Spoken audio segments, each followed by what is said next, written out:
And sup, everyone. Oh, my health, I take my camera cover back off. Whoops. No. Aha! He's back. He just appeared. He's here. What's up, everyone? He was here the whole time. Oh, yeah, when have I ever left? But welcome you all to the Court of the Celtic Wyvern King. I am Kel, also known as the Celtic Wyvern King. And we are going to jump back into our Theros 5e campaign, A God's Challenge. I see we are short a person tonight. Well, technically two, because one's still in their other game. Until they beat that BBG. We are short a person tonight just because they're not feeling well. Hopefully you feel better. But I wasn't going to make these guys wait another 2 weeks to see what kind of torture was coming.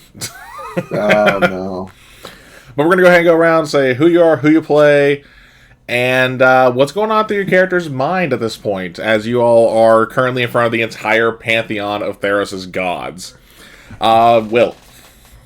Yeah, Creon is very much... he's not terrified, shaken, but he's definitely shocked because he's met Thassa before, but he was not expecting to meet every single god. Okay. And then don't forget the who you are, who you play. Oh, yeah. I'm Will, also known as Monkey Boy, and I'm playing Creon. Alright. Turquoise? Hey, hi again, everybody. I'm Miles, also known as Turquoise Bard, and I play Leandros. And right now, he's... it's like...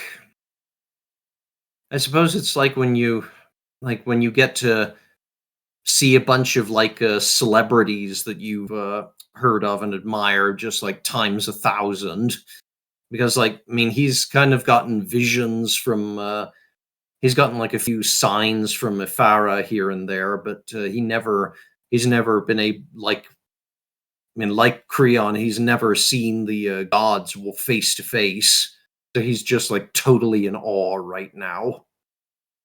Nah, that is fair. Yeah, because to kind of fill y'all in who were not here during our last episode, because it has been pretty much a month since we last played. We had some IRL stuff going on there. Oops. Hey, nothing wrong with that. IRL always comes first, whether it's trips that are planned, opportunities that have risen, stuff like that. There's no blame. Don't worry. It's same thing too. Let's say all y'all called out sick on me tonight. I'll be like, okay, feel better. I ain't gonna hold that against you. Feel better. I'm playing some Fortnite. Thank you. Funny enough, that's actually what Ray's doing, because since we were talking about him earlier. That's why I mentioned it, because people like said Ray's playing Fortnite. Yep.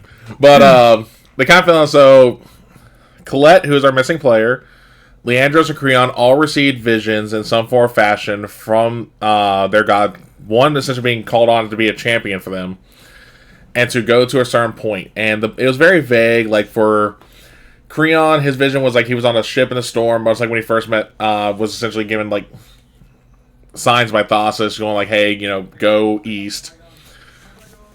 Leandros very much the same, but was more so seeing as far as vase pouring water on top of the mountain peak itself. And then for Colette, Carmetra was essentially having crops grow to form a hey, go this way sign. And they all traveled different ways. Eventually, Creon and Leandros actually did meet up together in the most interesting of manners. As Creon was somehow able to break out their manacles and jump out of the back of the police cart that was toting him off to essentially a prison for being a public nuisance is what they were going to charge him with. Because he decided to try to find transportation to the mountain, climb on top of a pillar in essentially the agora, and be like, "Can anyone help me?" at the top of his lungs. Help! And unlike the Beatles song, no one wanted to help.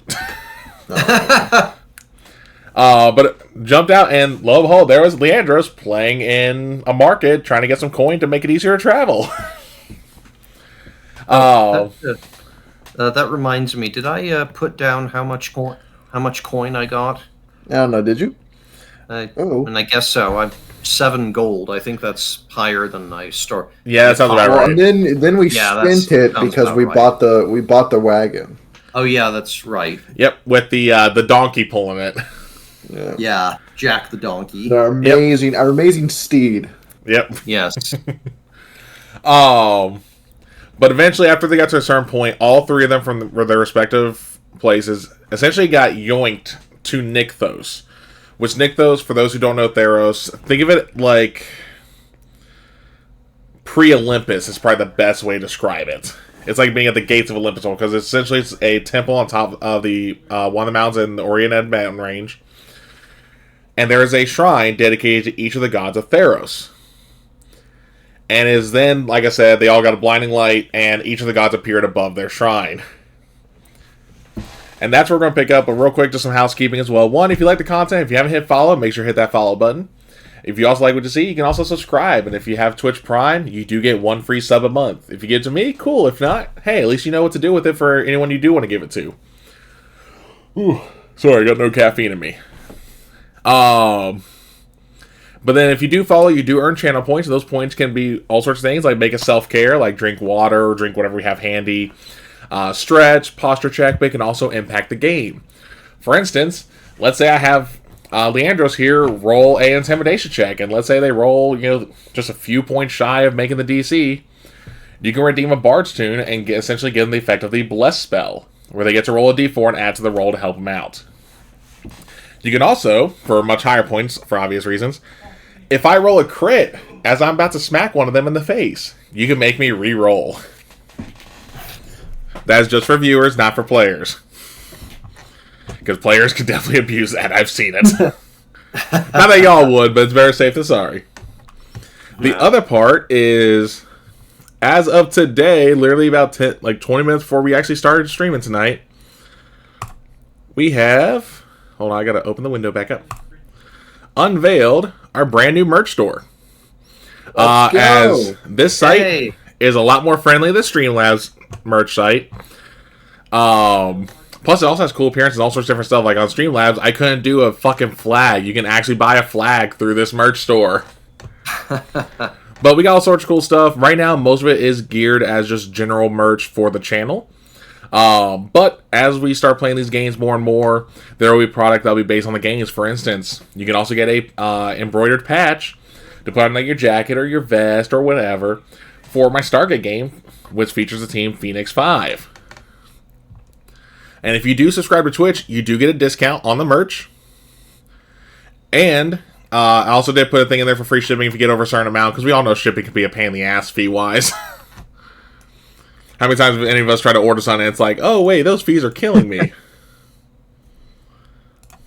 So I just want to make sure we do on that part. And I'll have the link pop up here in chat here in a second. I got the Nightbot set up for it.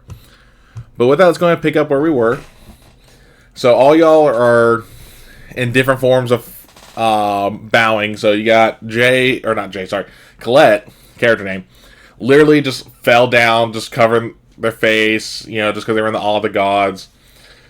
Leandros immediately went down to a bow, and then Creon took out their, essentially what's equivalent of a greatsword, just flavor as a cutlass for this, just because, barbarian, they gotta have some bigger weapons. Yeah. Laid at his feet and knelt before the gods.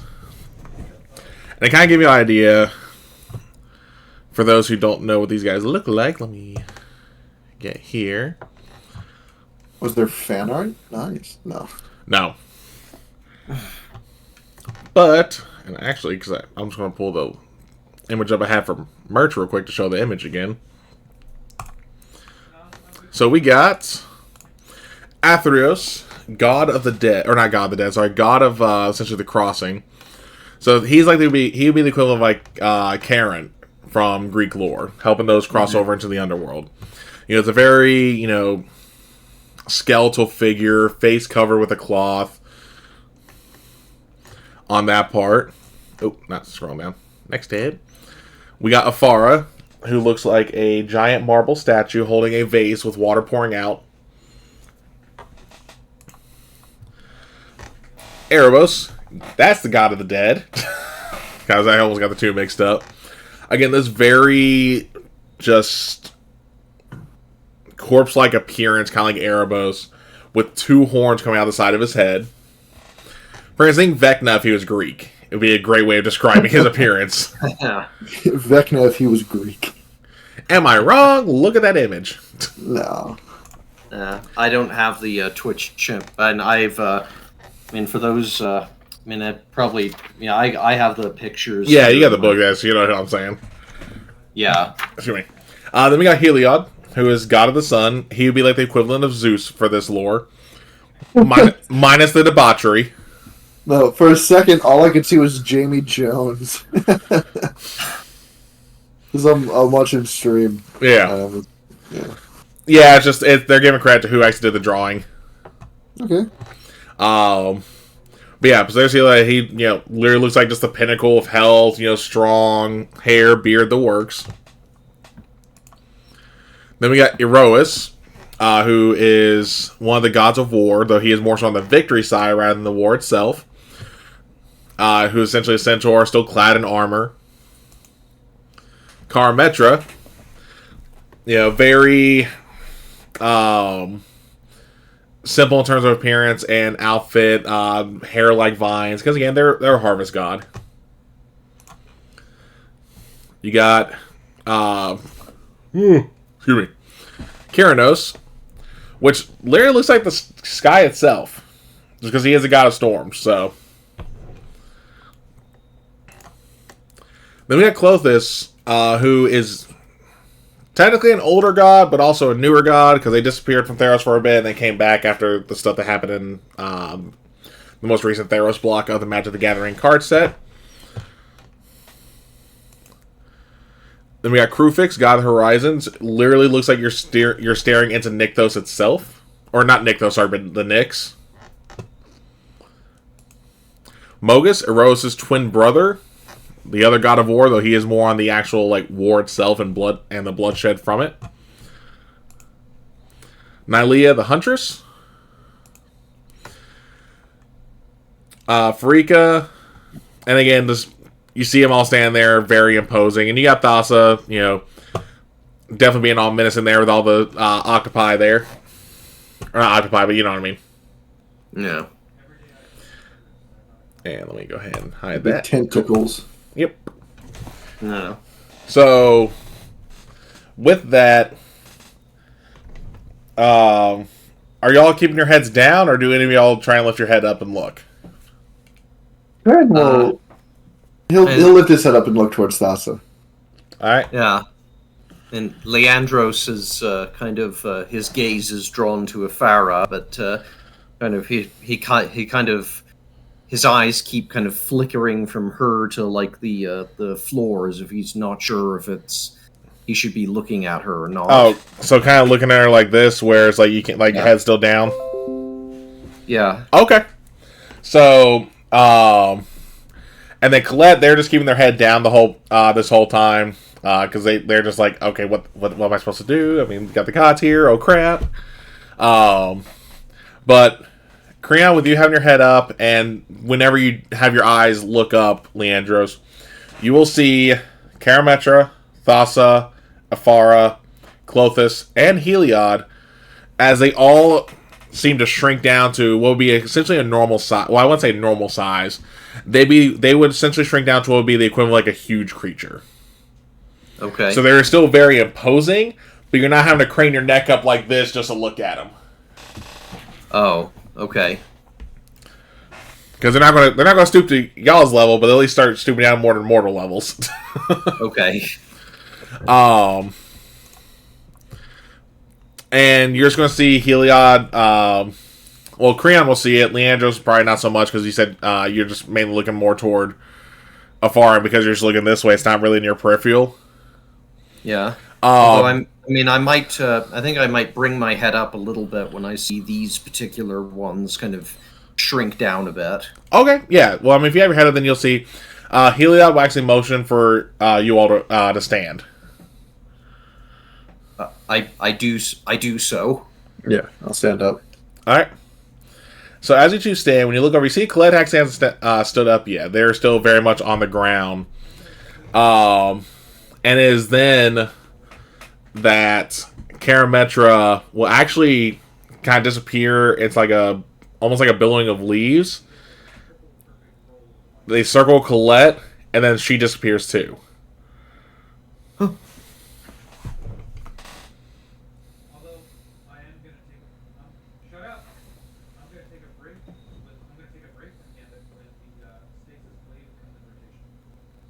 What do y'all do?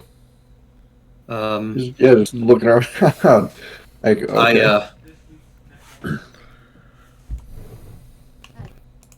I step forward a little hesitantly.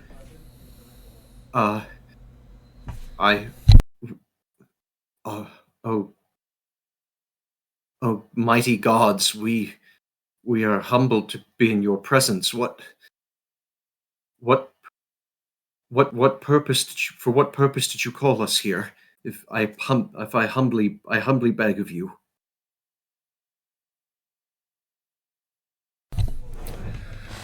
So when you speak, Heliod will actually kind of shoot you a look, and it feels almost the intensity of the sun is on your back at that moment. Like not in a way where he's going like "How dare you speak" moment, but just so you could, no pun intended, kind of feel the gravity of the situation here. Where you have the gods here. Yeah, and the shiver. I kind of stop. I kind of freeze up a little bit, and a shiver runs down my spine. Ironically. But he will reply, saying,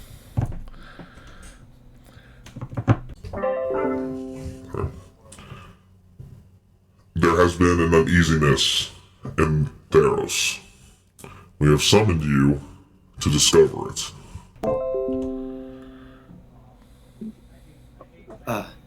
An uneasiness, my lord? and it's here when Afara will actually chime in and go, "Yes, I'm sure you all have noticed throughout the plains and the different police, things don't seem as they have."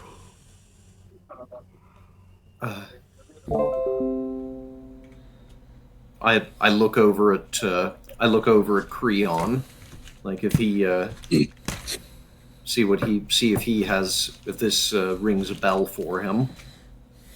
Gotta roll a history check for that? Sure. And also, just so I can recall from your backstory too, real quick, how long ago was it when the storm hit? When it came to, like when you got separated from the crew? Oh no, I wasn't. I was separated from because of a storm. I was separated because I got shot. Oh, that's right. Yeah. No, I was thinking of your original backstory, but that's right. Oh yeah, that was when Creon was 13. Okay. Yeah. I'm gonna go ahead and roll a history check too. Yeah, go right ahead. I got a nat 20. Nice. I got a 2 + 3, a 5. So, Leandros, you were just, again, like, you're still dealing with the fact of just feeling the presence of these gods, like, because again, like, where Helio looked at you, because think of it like, again, not a fear form, but do you remember how, like, for those who've ever watched Bleach, when Ichigo felt like Aizen's spiritual pressure, or, like, Zaraki's for the first time? Like, the amount of weight that essentially got put on his body from sensing it? I just felt Heliod's presence. What the hell is happening in Theros? Yeah. But with that nat 20, yeah, you'll definitely notice because during your travel, especially at sea, you noticed, thankfully with no actual harm done, that a lot more of the creatures that typically stayed beneath the waves have been a lot more active the past few years. And especially the past few months. I mean, like, Krakens, like, just swimming about, stuff like that. Again, they've stayed far enough away to where it's not causing any harm to, like, trade or fishing, but people have been seeing the signs of them.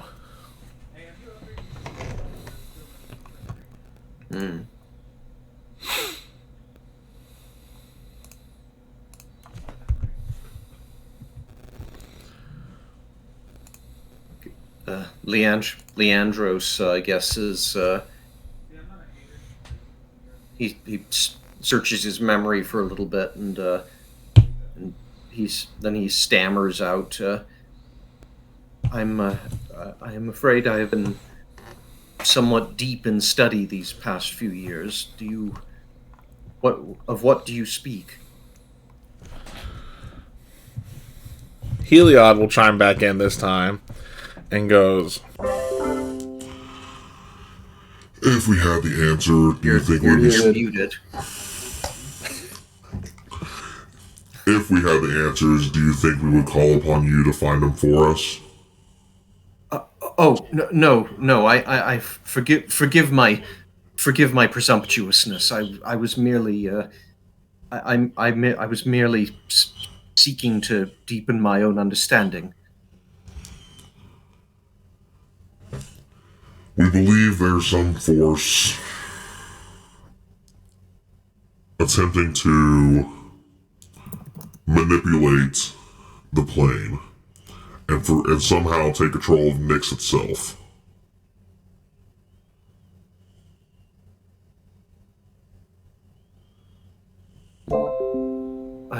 Who?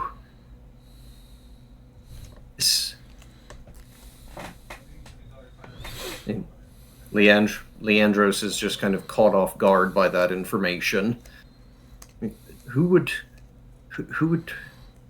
would possibly presume to do such a thing? I mean, no, I'm not. I'm not. Forgive my forwardness.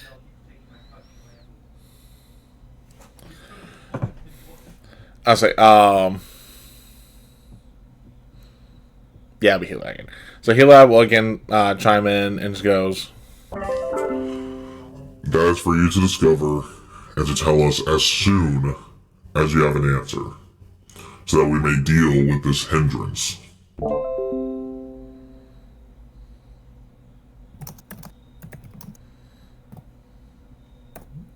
Just making a note of that. yeah.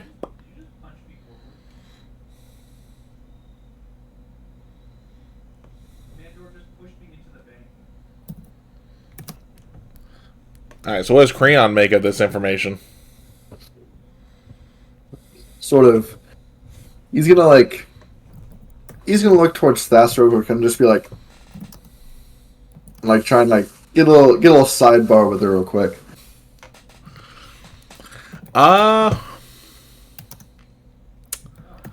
You know what? Let's see how well I can do that. High or low? Hi. Alright, hold on, let me switch over to here so we can see it. So alright, so you're gonna hear a voice in your mind and it will just say, We will talk once you are on your way. and again, that was all in your head. She didn't actually say that out loud. Yeah. Also, I can't tell if you're meaning to use different voices. It all still sounds like Heliod. It is. I am not doing all sorts of different pitches from different characters. It's fine. I just want to show hey, this isn't a normal person talking. Yeah. They had the voice of the voices of Theophany are having budget cuts. So they can only afford the one divine voice. We have voices of divinity at home. The voices of divinity at home. So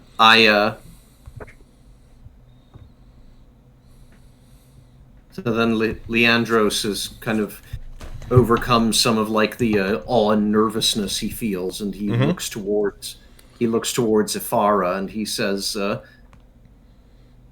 course, if there is anything to be found, we will do our best to we will do our best to carry out your commands.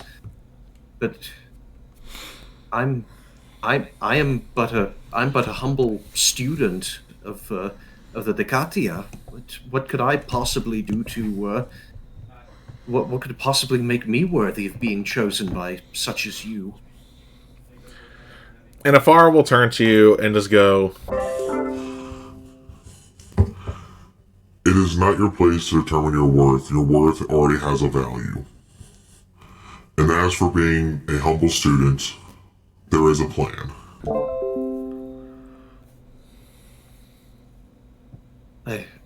I think I understand.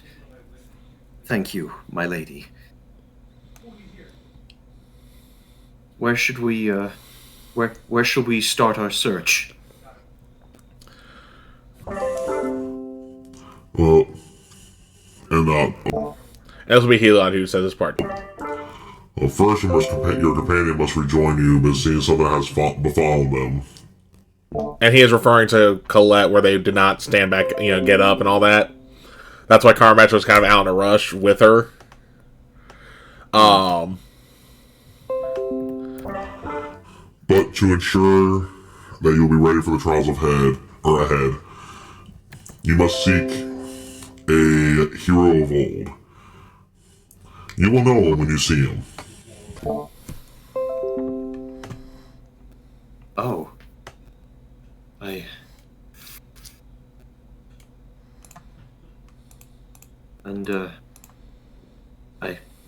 What is there anything we should tell him once we find this hero?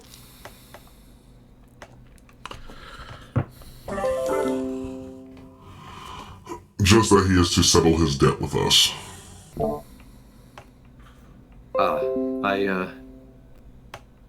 I see. Thank you, my lord.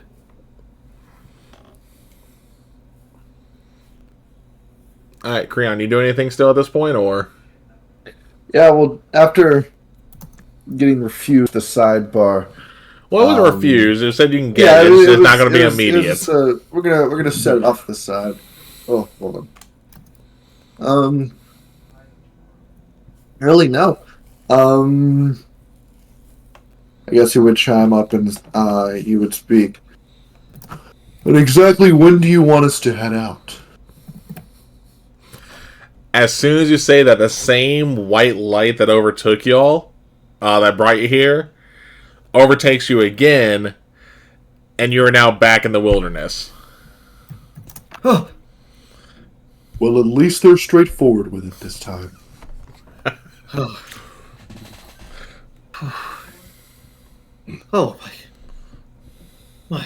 my word!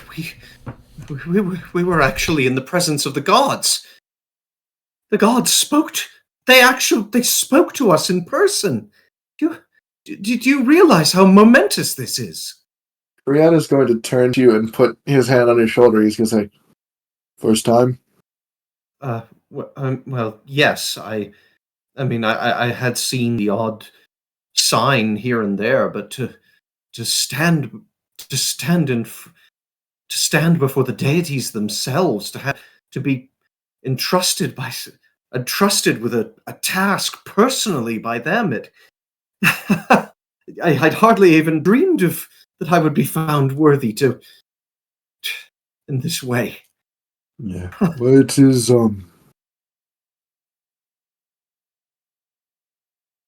it is a very epic feeling, like the tales of old. Oh yes, yes. You took the words out of my mouth. Hopefully, they go from your mouth to a pen. I expect you to write about this. I will. This. I'll be. In fact, he starts kind of. He looks inside his pack for. I have ink, but no parchment. Oh well. First, I'll probably have to buy some parchment the next time we stop at a merchant's. But yes, this is. I mean, the chance to write a story, to write my own story, and not simply to, our story, I suppose. The chance to write a story of our own, and not simply to retell old tales. Like, do you realize how rarely this kind of opportunity occurs? I recognize the significance. I am brimming with excitement. Now, which direction did they say we should head again? Yes, I don't believe they. Yes, we didn't get directions. We didn't get directions. No. Already going amazing. He's going to go and he's going to pick up his sword. He's going to start cleaning it off. Wait a minute. If I think perhaps we should trust in the gods somewhat. I mean, obviously they set us with this task, so if maybe we can trust them to give us some inspiration. If we simply mean, this is our quest, so whichever direction we start to walking in, it must be in the direction of where we need to head. Yes? Seems reasonable. Exactly. All right. I think I'm going to, I'm going to look around and make a,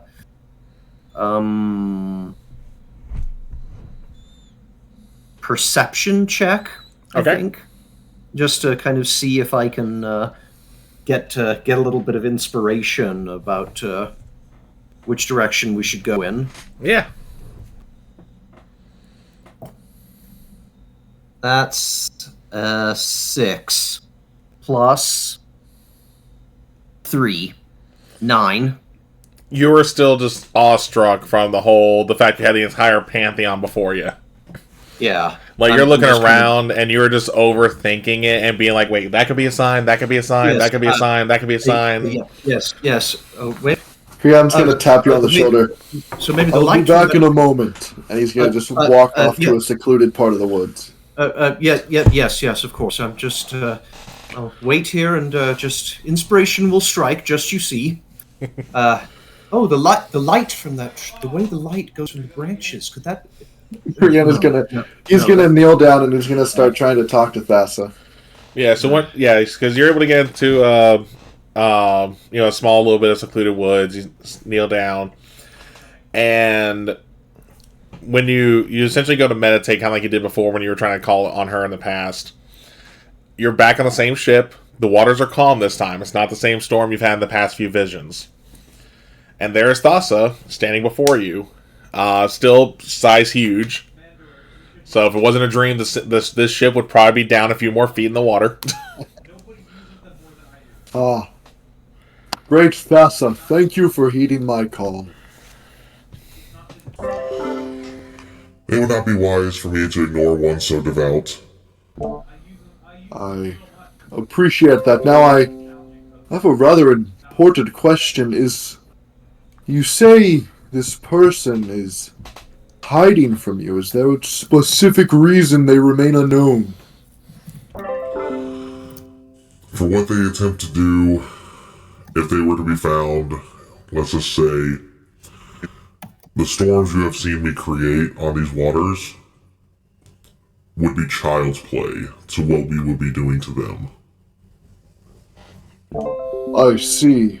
Now, as the second and more important question, we, unfortunately forgot to ask for directions. And if you could point us into which way we should start heading, that would be much appreciated. So at that point, she's going to disappear again. And you're going to start seeing a breeze blowing. And then based on the way you went to start meditating, the breeze points you back to your cart, which is back with Leandros.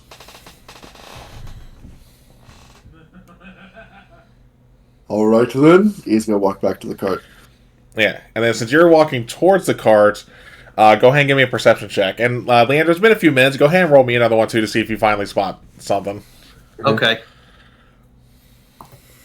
Nat 20. I got a 14 plus 3.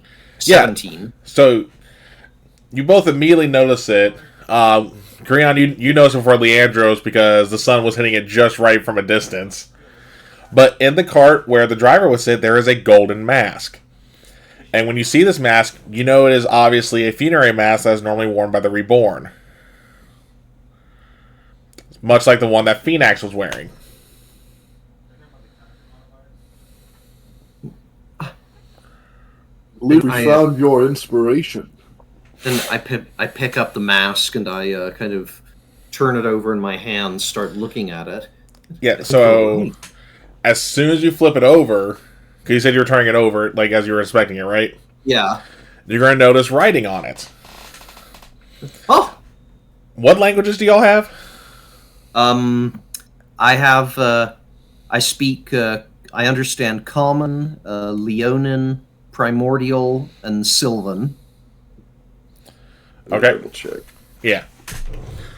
And then I need to double check something myself too, real quick.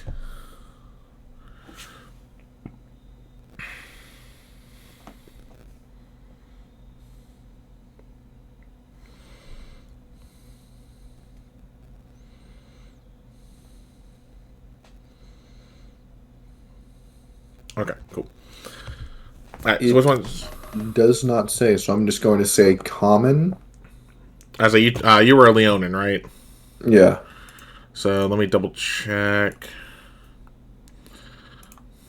Oh, hold on. I should probably check species traits. Yeah, it'd be under your species stuff. It wouldn't be a class thing. That'd be species. No, it's just dark vision, claws, hunter's instincts, and daunting roar. Alright, hold on. The species. Here we go. Alright, now when you did your Leon, did you do it based off the Theros stat block or the multiverse stat block? Both were valid, I'm just curious. I'm pretty sure I did it off of D&D stat block. So the multiverse, the Monsters of the Multiverse one then? Yeah, the Monsters of the Multiverse. Cool, again, still good. I just want to double check because they, they changed stuff between the two. Yeah. Or did it, am I missing something here? Hold on. No, okay. I guess they didn't put Leonin in that one. I guess Leonin were only in Theros. I could have sworn.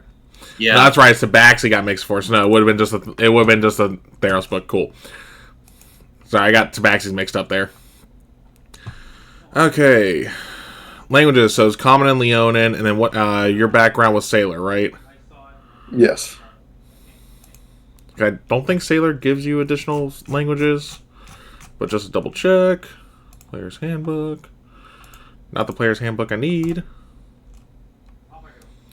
No, so you just have common and Leonin. Okay. Cool. Okay. So, Leandros, you're the only one who's able to read this. At least of the two of you who are here. As it is in Sylvan. Oh, okay. And it reads, I need my map of Theros real quick before I can actually pronounce this right. Hold on, got him. Should have had that open beforehand. My bad, y'all. It's okay.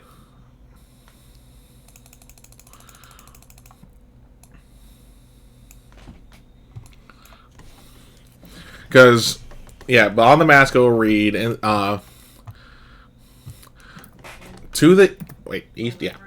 To the east, you'll find your way along the Spurche River and Lindis River. You may come across the one you need. Could you post that in chat for us, please? Yeah, I'll put in the Parthenon. Okay.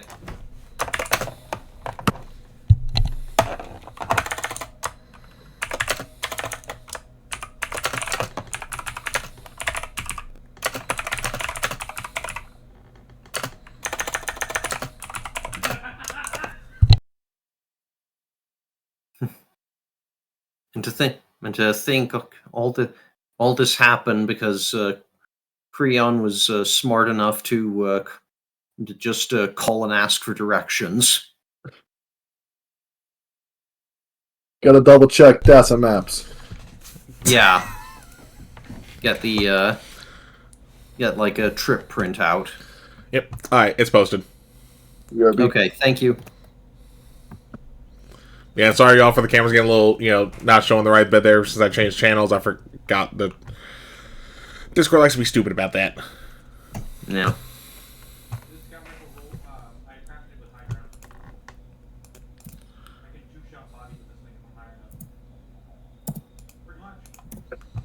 Okay. I read that out loud to Creon. Mm-hmm. Okay. Well then, let's go look for the Spurche and Lindis rivers. Yes. I make my guess we're heading east. It seems so. Yeah. Is our cart pointing east currently, GM? Yes. The gods were nice enough to have the cart facing the way you needed to go as well. Oh, that was considerate of them. It pointed us in the right way. Yep. Yeah, when you were saying, maybe they'll give us inspiration, it's like, the cart's literally pointing. Where do you need to go? Well, Hey. we didn't know. Oh, I know. Yeah. Don't worry, I thought of it. I'm not just Weird. pulling some of this out my rear. We're good. No. Oh, okay. Yeah, we are off to us our characters are off to a great start. Yep. Okay. And then, Yes. also, if you guys would like to, because it did name 2 specific rivers, go ahead and give me a intelligence check. Okay, that's one of my good. Well, that's okay. I'm pretty good for intelligence. Yeah, That's where's my stat block? 15 plus 1, 16. So we got 12. Is that Just including- flat 12. Okay. So yeah, by the way, 12 and 16 works. So you guys know that those 2 rivers lie, obviously to the east because the riddle, past the Polis of Tessa. Okay. And remember, you guys were still on the plains of Ferris because you guys, right? No, you were Krymnos. Yeah, because y'all were just past List when you got teleported. They literally put you right back where you were. Right. So, and the map is still posted in Discord to kind of give you an idea of where you guys are. So you got to cross the Nessian Wood to get to those rivers. Mm-hmm. Okay.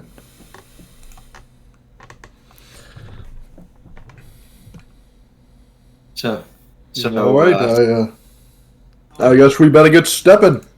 indeed, I get myself like in the I set myself up front and I take the reins up in my hand and I say, yes, oh, this is so exciting. Eastward to our quest. Ja! Give me animal handling, just because how Jack was with y'all last time. Yeah. Don't worry, Yeah. I didn't forget that stuff. No. Jackass. I forgot Yeah. the fucking donkey's name. Jackass. Hey, Yep. please, it's Jack the Ass. Sorry, Jack the Ass.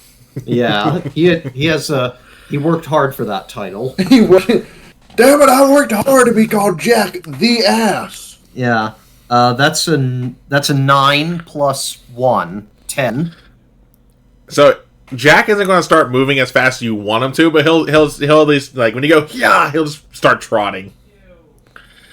Can I try and convince Jack to move just a little bit faster?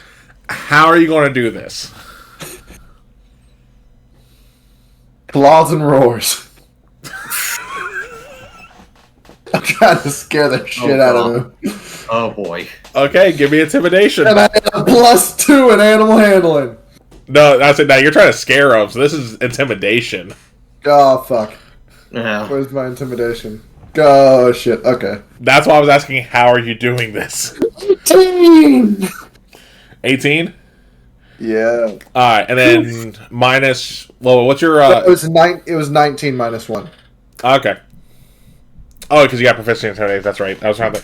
Yeah, either way, you still did well enough on that part. So you let out this, like, Mufasa-sized roar. Mufasa size. Love the measurement Oh. scale. Hey, gotta pay respect to James Earl Jones, okay? Yes.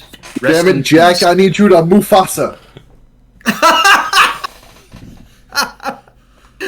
Y'all have to go in Mufasa. I need to clip that when we're done. Fuck off.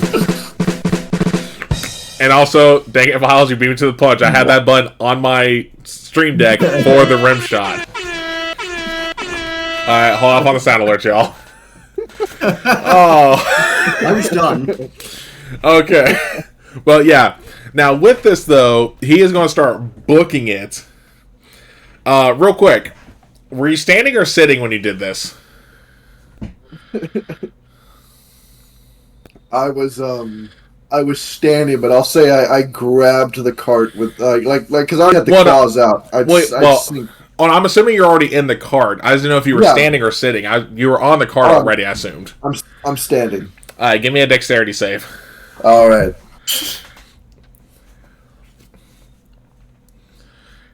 What is my okay? It's 18 plus 1, 19.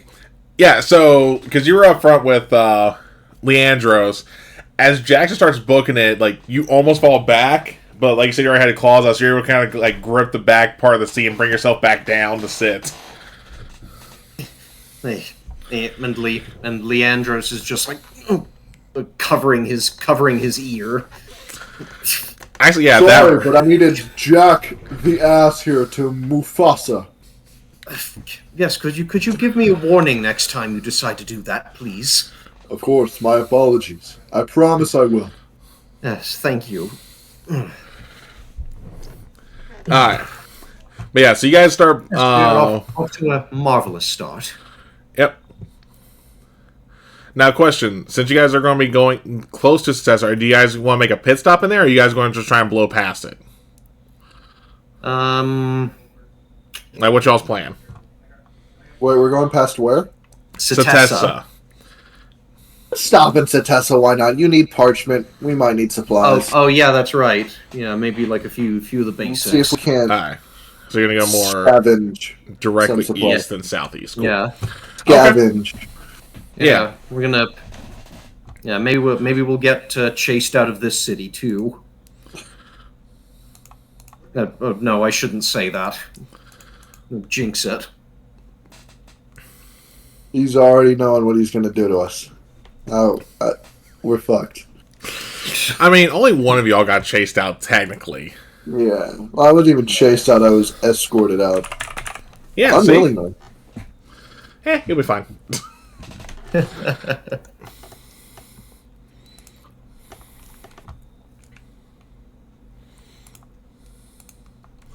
Alright, give me 1 second.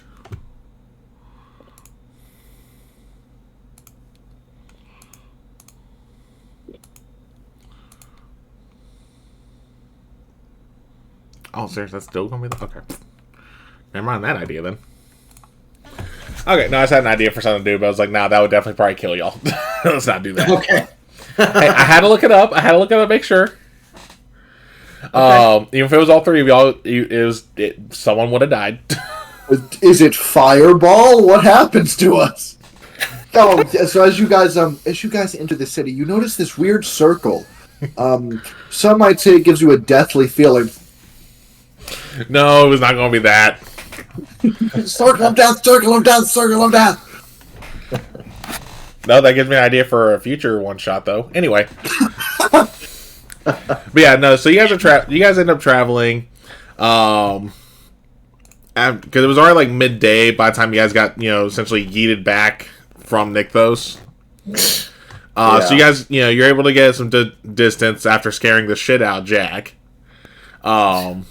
But after a while, he'll go back to more of a trot because he's just tired. And then night falls, and you guys are still in the middle of the woods. Well.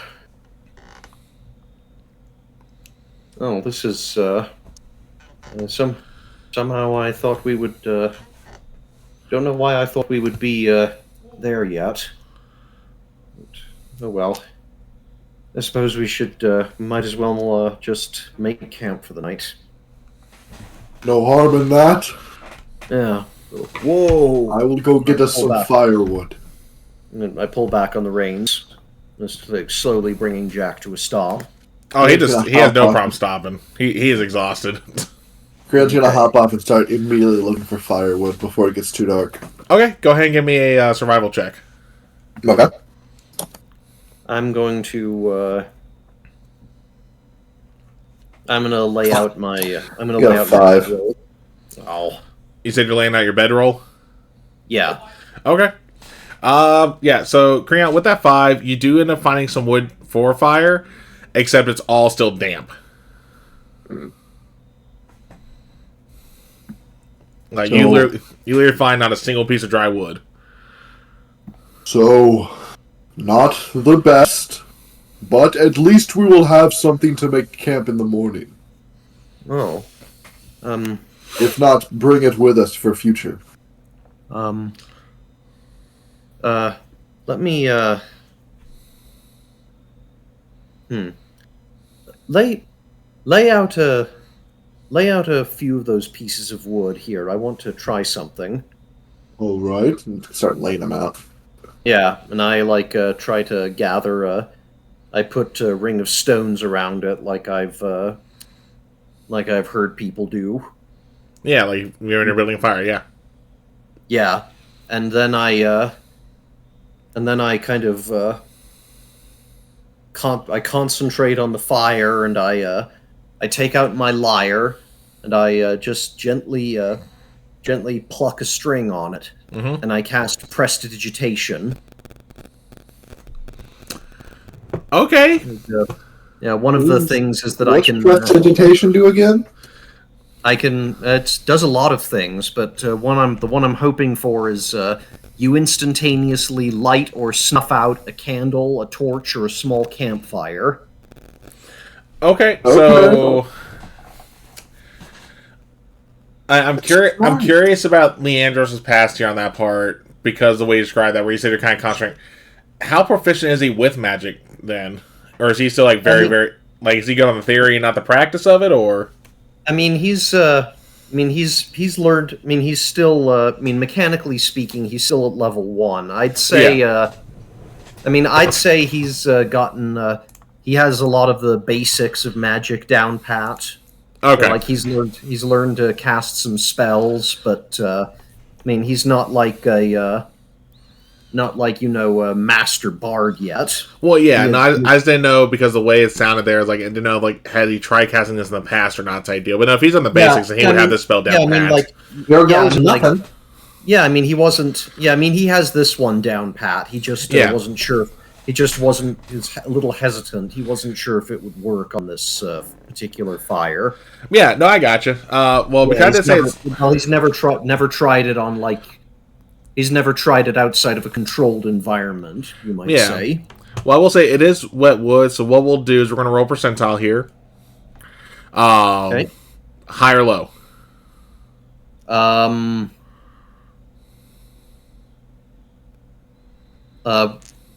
High. Cool. Yeah, you light it. Oh, awesome. Yeah, don't worry. If it was low, you would have just dried it out. So either way, another cast would have lit it too. So it wasn't going to be bad. I was trying to see how lucky you got. But yeah, no, yeah, you instantly light it. So you cast it. Actually, how does presentation look when you cast it with your lyre? I'll leave that up to you. I think I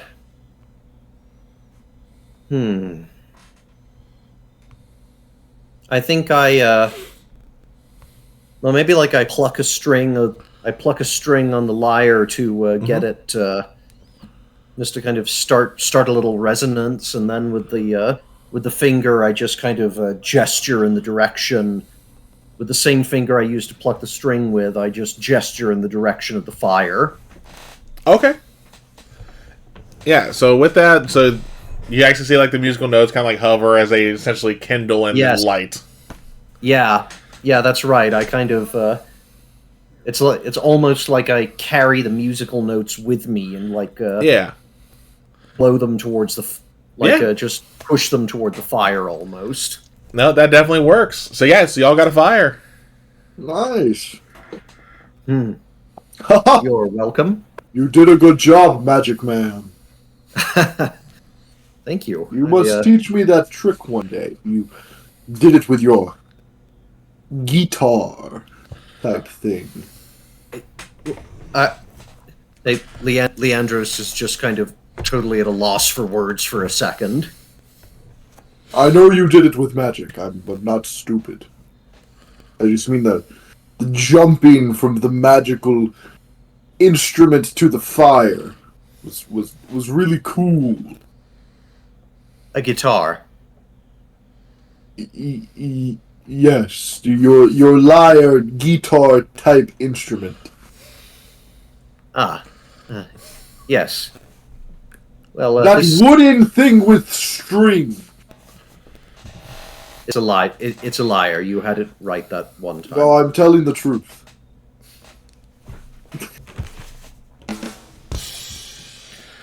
I'm just fucking with you. My apologies. No, it's it's fine. I mean, honestly, I'd never tried. I'd you cast that spell plenty of times, but never outside of a controlled environment. Just What more of a controlled environment is there than a campfire pit? I don't know. Like just like a little bowl of fire in a classroom, a torch or two. Oh, I see, I see. Yes. Well, this is. I suppose we're off to a nice start. So, Rather fortunate start, I would say. yes. Seems no need to hit the nail on the head, but the gods are on our side with this one. Yes. Well, let's not get too ahead of ourselves. No, there's no shortage of stories about would-be heroes falling to hubris. As long as we as long as we keep our stay focused on the goals ahead of us, I'm sure that we'll find what we seek. Yes, everything should turn out fine. I haven't seen a sign yet that anything will go wrong. I mean, aside from that strange person collapsing on the ground, I mean, given that probably their first time seeing the gods, but they. Oh, Yes. I almost feel bad for them. Yes, but Karametra did seem to show an interest in it. Yes, it Perhaps she has. Perhaps they had a. a deal. Perhaps she had a task to complete, much as we do. I see. By the way, I do hope she recovers soon. Yes, I actually on the subject of signs. What Yes. you seem to be? You seem to have a connection to Thassa, and if you don't mind my saying so, I've studied I've studied Leonin customs somewhat, and they aren't usually the type to pay any respects to the gods. What? How did you come to have such a connection? She issued me a test, and I passed with flying colors. Oh, it was that simple.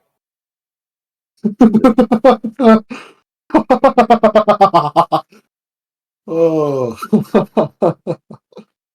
Oh, one of these days I'll have you take one of Thassa's tests. It will be fucking hilarious to watch. All right. I'm not sure what to make of that, but all right. How do you feel about boats? I'm not. I could take them or leave them. I mean, I was on a few that never going out beyond the harbor, of course, but that I've done a little bit of boat travel. I've spoken to and Miletus, of course, has a significant Triton population, so I'm not entirely unfamiliar with oceanic exploits. Well, Mr. Scholar, I look forward to watching you ace this test for your sake. Thank you, Creon. So, food. Yes, we should eat something. I dig into my pack for rations? Question mark. Yes, 1 day's worth of rations.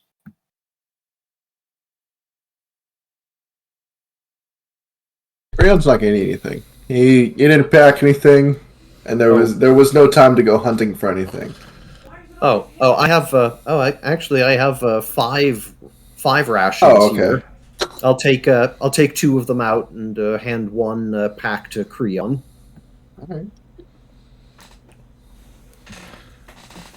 Ah, thank you. The gift that keeps on giving. I'm just just sharing what I have. And I thank you for that. Yes, you're welcome. We only Yeah, the only way we survive is by looking out for each other. True.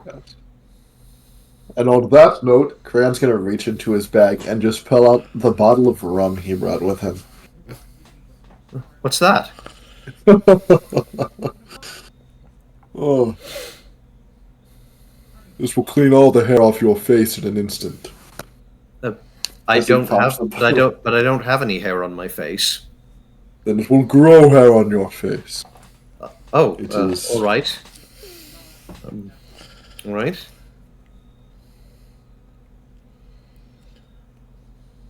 It is a bottle of rum from home. Mm. He's going to start pouring some glasses. Alright. It's- Out of curiosity, what's the strongest thing Leandros has had? Oh no! I think probably the strongest thing he's ever had is like some of the wine they serve at feast days, like Okay. like certain festivals he's been to. Like they start spreading the kind of good wine around. Yeah. He's partaken of that. Okay, cool. It reminds me of the nights I would spend with the crews on my ship, drinking, laughing, and dancing. Huh.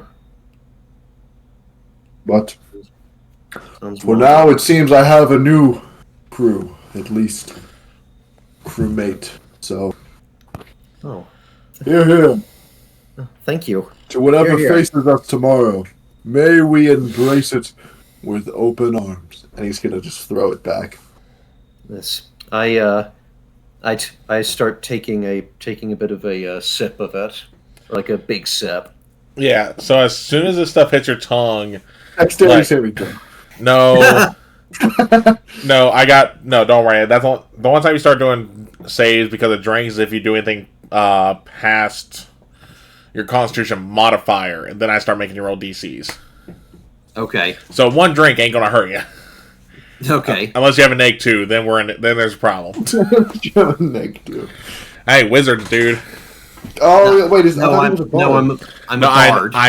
I know. I'm saying wizards can have that because a lot of times people, wizards will sacrifice their con for intelligence. Right. Okay. Yeah, no, I guess. Yeah, you're gonna. But as soon as you take a drink, though, because like you said, the strongest thing you've ever had really is just wine. This stuff burns. Like you take a sip, you gulp it down, you're just like. It's all in the nostril.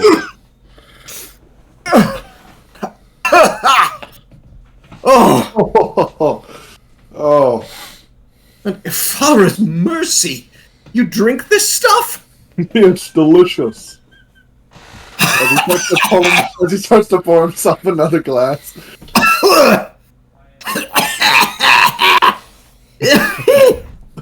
Dear God, boy. We'll grow some sea legs on you yet. Well, no need to hurry. Just everything in its due course. And I kind of take another sip of it. Like I just can't really believe what I just tasted. Like I have to confirm it. Yeah. Oh, it's still burn. It's not going to burn as bad because obviously you still, you got a little bit from the first drinks, the first sip still. But it's still like you feel it like you can feel it going through your body. So it's like it's like when you take that one sip, you just feel it all over. I can offer you some advice. Yes, please. You're bracing yourself for it. Let everything go. That entire glass in one big gulp.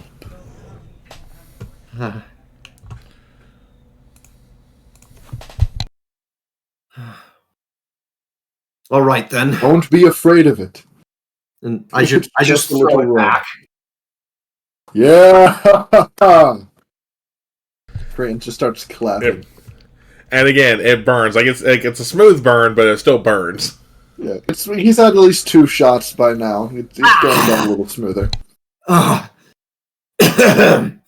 There you go. See? And here's the great part. You don't have to take another sip. There's no more rum. Unless you want another glass.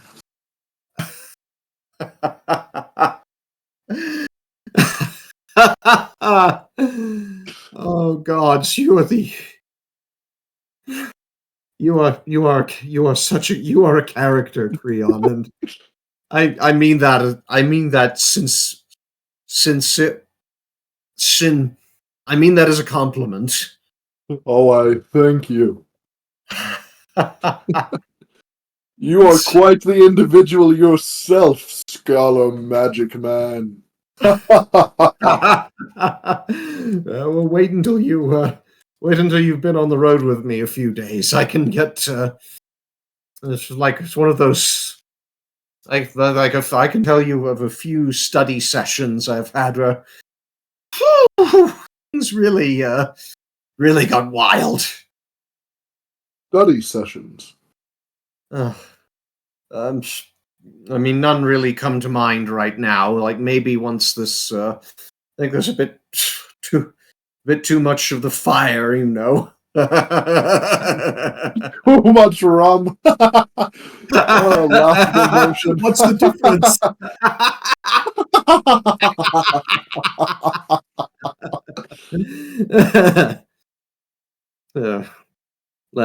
So yeah, Leandros isn't really used to holding liquor. He is drunk as a skunk right now. He is flying high. Yeah, this is like first time trying a good old rock gut.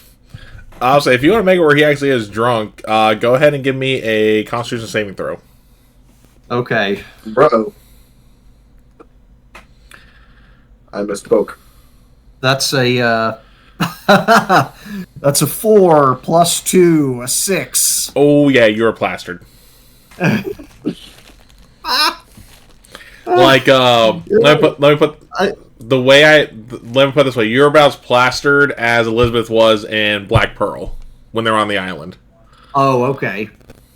You know, I think I will take some more of that old rum, if you don't mind. All due respect, I think you've had enough. Are you sure you want some more? Yes, I'm very insistent. I took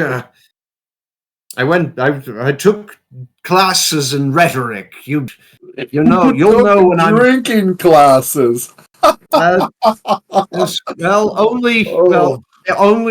on festival days. Mm. Well then, good sir, as he pops the cork back off.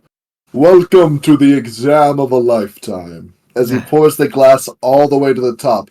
Now, the important part. Yes, drink it all at once, I know. No. Not an ounce let spill. All right. I just... Go!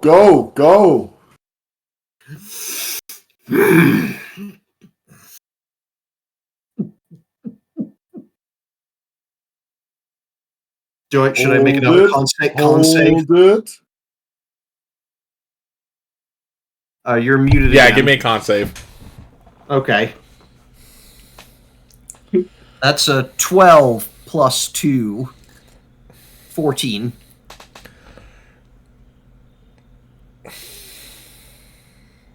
I'm trying to think, because how big is the glass? First off, there, Creon.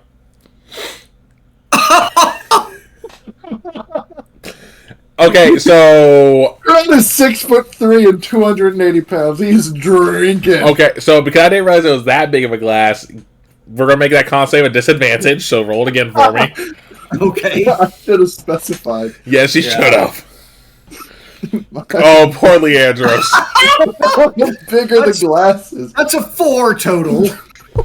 Okay, so do you guys remember the scene from Lord of the Rings: The Two Towers Extended Edition when they're doing that drinking contest, and Gimli's just I have not been able to see the extended edition yet. Yeah.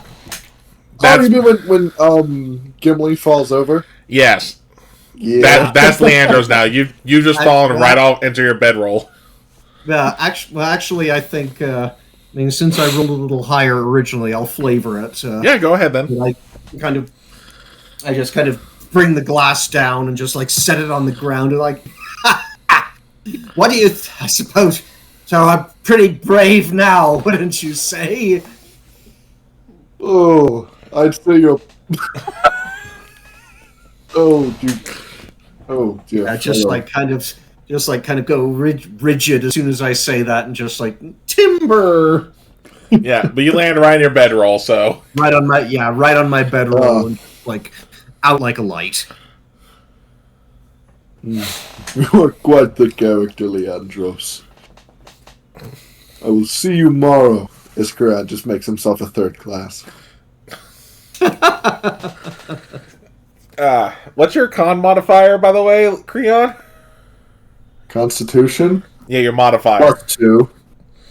Alright, so now that you're on your... So if you did a third, I need you to roll a Constitution save. Okay. 12 plus 2, 14. Yeah, you're good. This is normal for you. Yeah. And he's just gonna go to sleep after that. He's got that nice buzz you get where you're like, I'm feeling pretty sleepy. Oh, yeah. Okay. So, none of y'all are doing a watch. Cool. Yeah, perfect. Oh, don't worry. Nothing bad's going to happen in the woods. Yeah. Yeah, and when you wake up in the morning, you see a false Hydra in front of you. Okay. I could come up with some pretty scary stuff. I would never do that. Here, we're going to roll randomly to see who wakes up first. Okay. Alright, so Creon, you'll be evens. Leandros will be odds. Hold on. Oh my god, Leandros is gonna have the mother of all hangovers in the morning. Oh, we'll get to that too in a second. We'll get to that in a second. Yeah. It is evens. Creon's the first one awake. Alright. Which makes sense. You weren't you stayed within reason for drinking, so to speak. Yeah. Ugh. Ugh. He's still asleep. Yeah. Well, with you being the first one awake, I want you to give me a perception check. Okay. What is my perception? It is +2. 15 plus 2, 17. Oh yeah, the 15 alone made it. So as you get up, you get the sand out of your eyes, you turn and saw Leandros going, just did the whole ha-ha bit, like you said there. You turn to the fire, which is essentially in embers now. But there's a hooded figure sitting at your fire. Just staring at y'all. Hello there. Would you like a drink? Seems like y'all had enough last night. Looking at your friend there as he points to Leandros. Lightweight. Anyway, what are you doing here? I saw a fire and figured I'd warm myself by it. At least till the embers left. Well, not really much warming you can do with what is essentially a non-existent burning fire. You'd be surprised what the mind allows you to do. And I would say at that moment, Leandros, when you just jostle awake. Oh. Which, go ahead and give me another Constitution saving throw. Okay. Oh, you poor man. We will get you some coffee That's. in the town. Oh my. That's a 1. Yeah, you have the mother of all hangovers. You got the cotton mouth, you got the headache, the bright light shining through the trees is making the headache worse. Oh.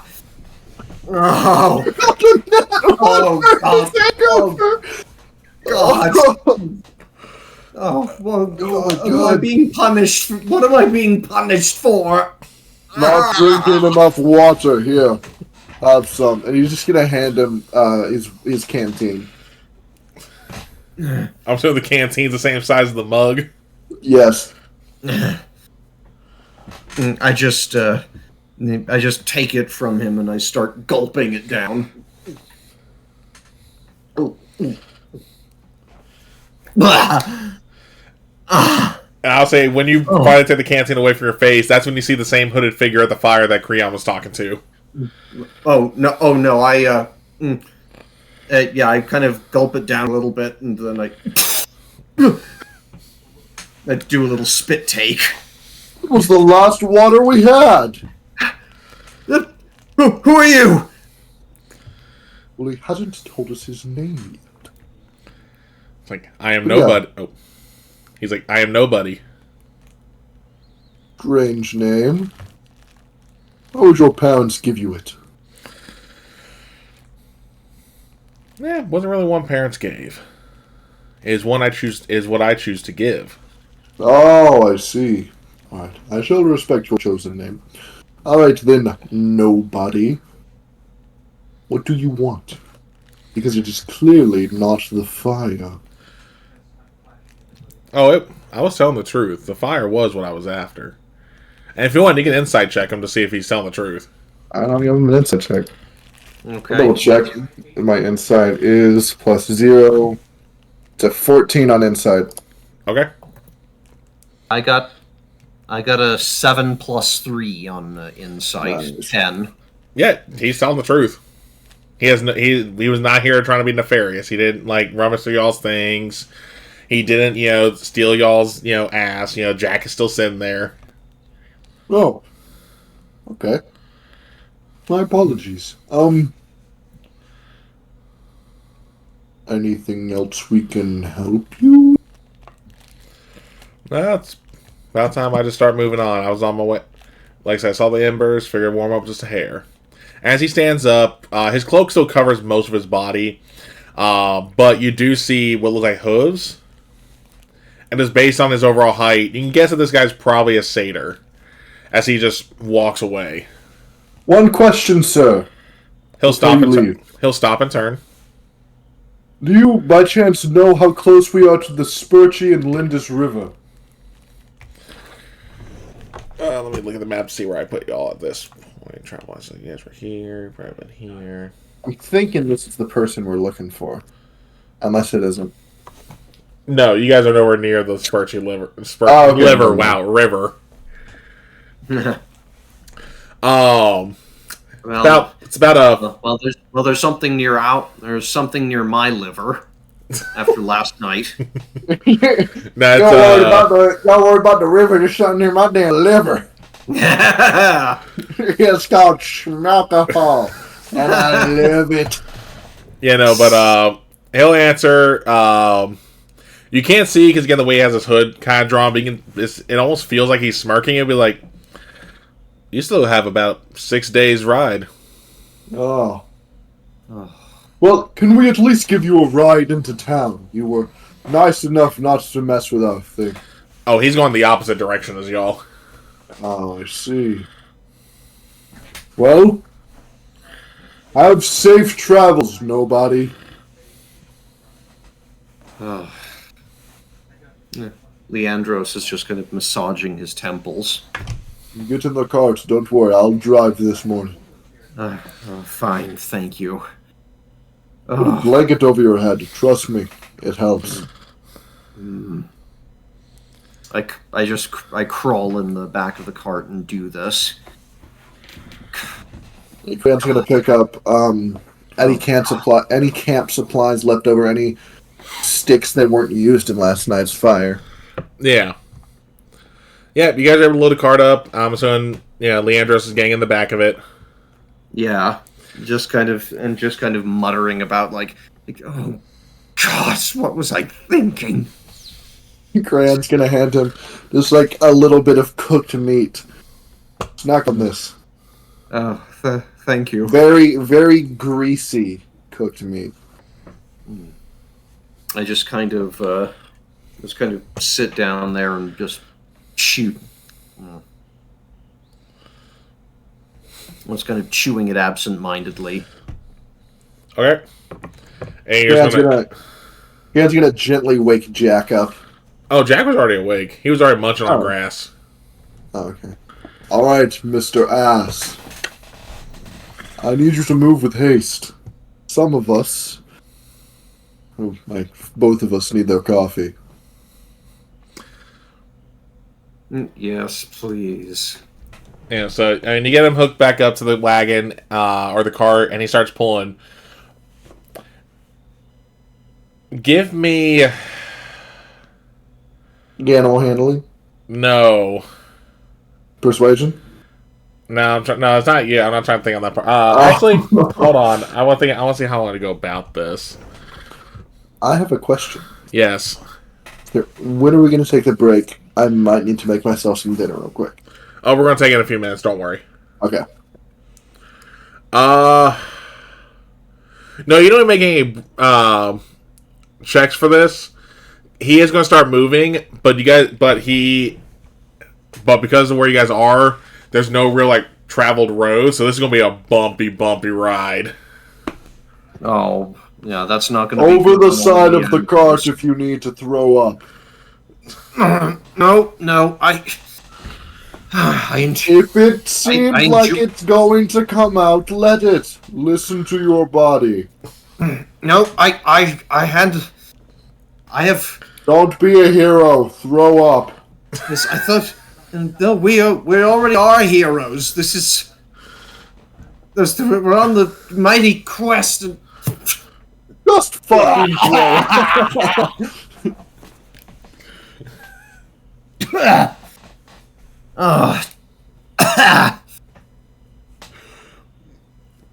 Better?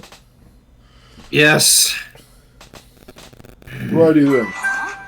Go.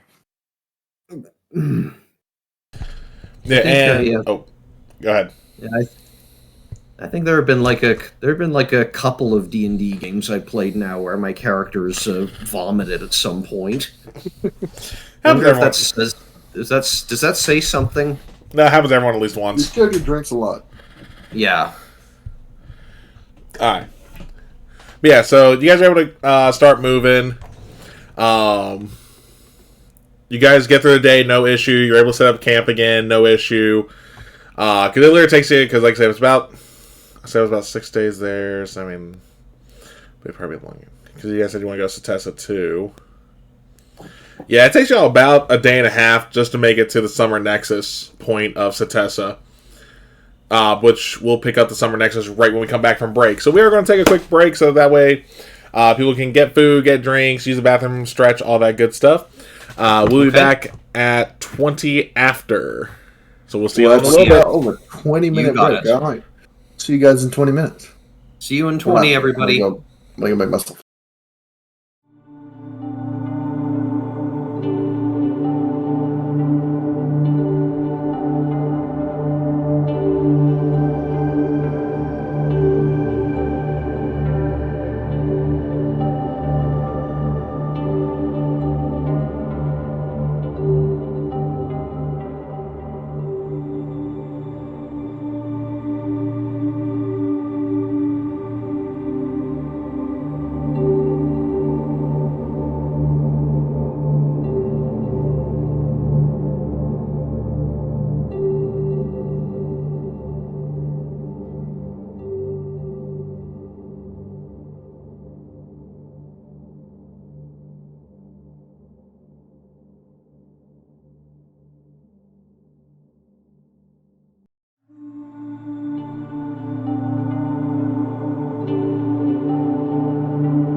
excuse me, and we're back, y'all.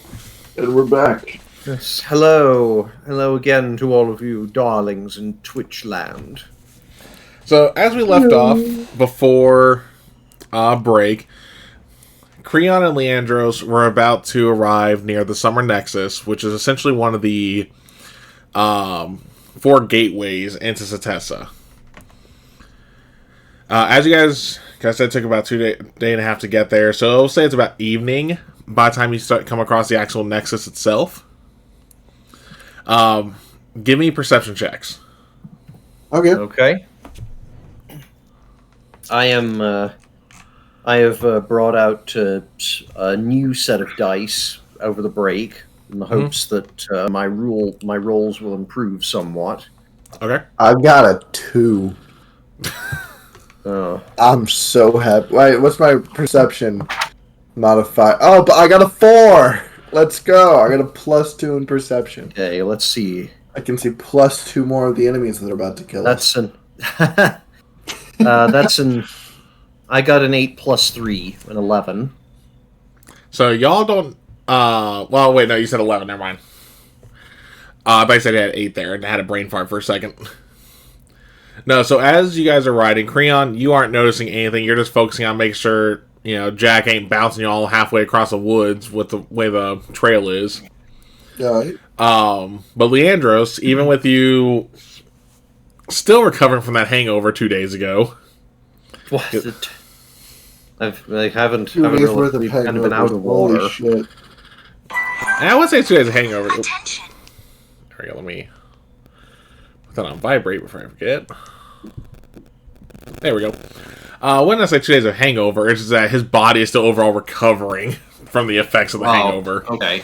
Like, Right. obviously you don't have the cotton mouth anymore, you don't really have much of a headache or the light sensitivity, but your body is still just reeling from the aftermath. Oh, right, okay. Like, for those who went overboard on the 21st, remember how you felt the next 2 days after the hangover from that? I won't take that as notes for everyone. Okay. But essentially that. But anyway, you notice movement in the tree line, Leandros. Not anything crazy, but you do notice there's movement. It's gonna be fun. I kind of slowly reach over and tap Creon on the arm. Mm-hmm. Don't look. What is now. up, Scholar Magic Man? Oh. Don't look now. I think somebody may be watching us from the tree line. I see. Yeah. I can't... Any immediate danger? Not so far as I can tell. Do you have a number? How many... No. I shake my head a little bit. He's gonna rear back on the reins. Okay. And in a performative voice, he's going to say, "Oh, Leandros, I must take a break and step over to that tree.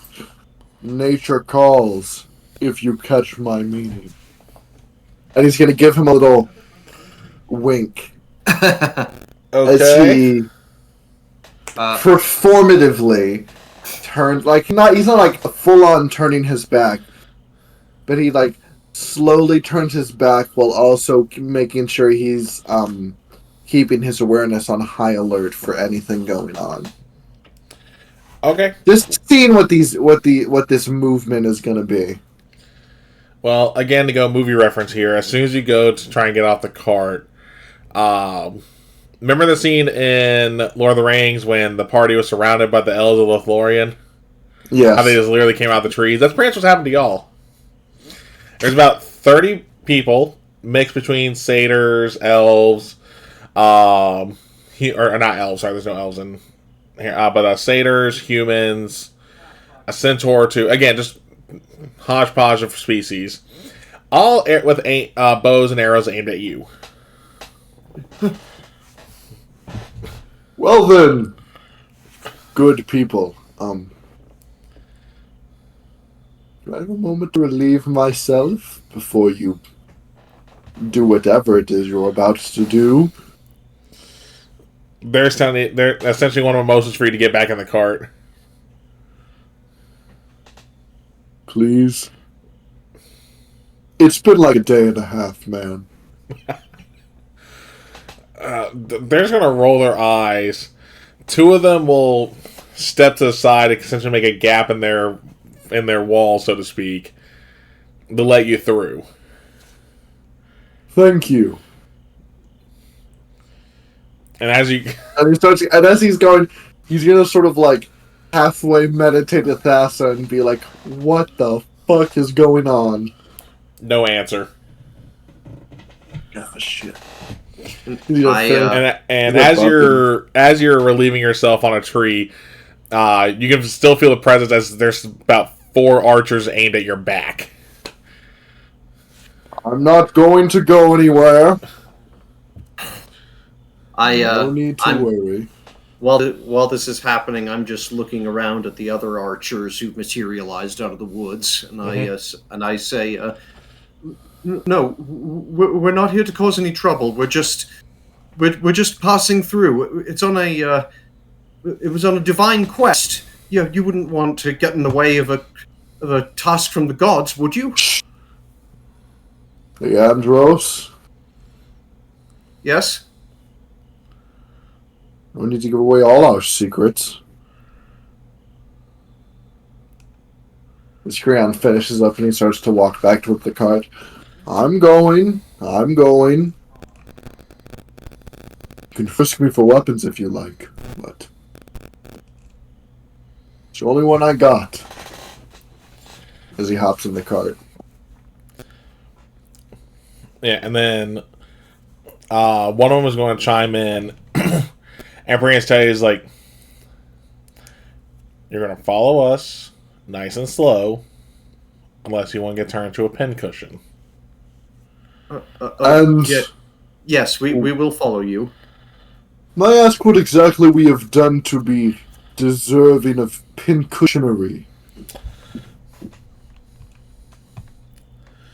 I would say, considering you're trespassing on a site of Nylea and Erois. Did you put up any signs saying that this area is off limits? We'll go with you, but Creon, please do not antagonize them. So a couple of the ones are aimed at you. With all due respect, and with that I mean, I'm giving you the at least I hope I'm giving you the proper respect you deserve. Did you put up any signs, or is this just supposed to be a all-around known thing?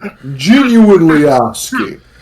So a couple of them, the ones who are aimed at you specifically, Creon, you're going to see them like pull further back on their strings. As on that part, when the one who spoke up, who seems to be the leader of this particular group, tells you, well, if you came in via the normal route to Setessa, you would know. Versus trying to sneak in, trying to sneak in through our perimeters. If it is any consolation to you, I have spent the last 10 years on a boat. I didn't know there was a normal route. Please forgive us. Yes, My friend here doesn't really get out. I am a scholar of Miletus. We simply got a little lost. If you could point us in the direction of the proper way in, I promise we will be right on our way. Oh, they're not going to let you go anywhere now. They're escorting you in essentially under guard. All right. We'll go with you. Listen, and I mean this sincerely. My apologies if we've done anything to offend you. Essentially, they're not going to say anything more. They're just going to tell you to move. Essentially, start moving. Essentially tell Jack to start going. All right. Come on, Jack. As Creon starts Yeah. And then as you guys are going, after a little bit, you see much more of a clearing where it's still very covered from the shade, so it's nice and cool compared to the surrounding area. And now you kind of see what they're talking about this being kind of like a holy area. But as they lead you past that, you will start to come across you'll see this large tower. Excuse me. And it's really more like towers. There's one more higher than the others. There's 2 towers here? I said there's a few. Oh, okay. Do they look the exact same? Huh? Do they look the exact same? In overall terms of style, yes. But like I said, one is predominantly taller than the others. Okay. You've made a lot of Lord of the Rings references tonight. I'm just double checking. No, I don't. Yeah. No, it wasn't 2 towers. Greek mythology, not English mythology. But as you near essentially the gate to the main tower, because the other towers like you see them like further down the line, so to speak. But there's a sigil of a fox hanging above the door. Yeah. And out steps a woman who looks to be in about her 50s, wearing normal like archer garbs, like leather armor, has the bow across in hand, quiver on this. They actually have the quiver on their hip rather than on their back, and they just stand there. This is after we've arrived at the gate. This is as you're at the tower to the gate, or the gate to the tower. Yes. Gate to the tower. And is the gate going to open? What happens next? The woman who came forward, she's going to say that's entirely up to you. Apparently, it's up to these guards. So, Creon, if I may be allowed, perhaps you should allow me to do the talking. Greetings, my good lady. I am Leandros of Miletus, and this is Creon of and I look at Creon. My name is Creon the Gale Bracer. And this is Creon the Gale Bracer. We're simply travelers passing through. We meant no disrespect. We lost our way, and we've been kind of just lost in the woods for the past few days. I assure you, we meant if we offended in any way, we will do our best to make amends. And how do you plan to do that? It is. We will do whatever you ask of us. We will perform the necessary rites to pacify the gods whose domains we trespassed in. I wanna sort of give Leandros an aside real quick, like whisper in his ear. I don't really think the gods have a problem with us at the moment. Yes. I feel like it's sort of we have a universal hall pass. Oh, well I mean, they did ask us to do this. Yeah, we are actually following a directive of the gods. We were pushed in this direction. We saw a vision. They had a task for us. Here, hold on. You know what? For the Universal Hall Pass comment, Will, high or low? Low. You're lucky it was right on the 50. Oh no, don't worry, 'cause I'll go and let y'all know what this is, and I'll actually come up with a proper chart for this kind of stuff in the future. It was going to be the moment like, you weren't going to get struck or anything, but you remember the moment like in Hercules when Phil's doing like, I got 2 words for the gods type deal? Yeah. It was going to be like that, and I was going to make it where like Kyranos just had thunder or lightning shoot across the sky. It wouldn't have hit anyone. It would have just been like, hey, watch it. Yeah, it's the whole, hey, we're still watching you. We're still watching you, assholes. So watch what you say. I'll come up with a proper chart for that because I'm sure y'all will have moments like that in the future, especially once Sam joins. Yeah. Sam, first session. Yeah, the gods fucking suck. Oh no, he won't be like that because who he chose as his patron for the whole champion. But I'll leave that for him to say. Okay. Anyway, $10 it's really. I'm joking. Yeah. but she's gonna look you all up and down, and especially with y'all looking as worn as you are. And I turn and kind of like as I finish saying that, I kind of get a bit of self-awareness, and I look back at Creon and I whisper, "Hubris, remember."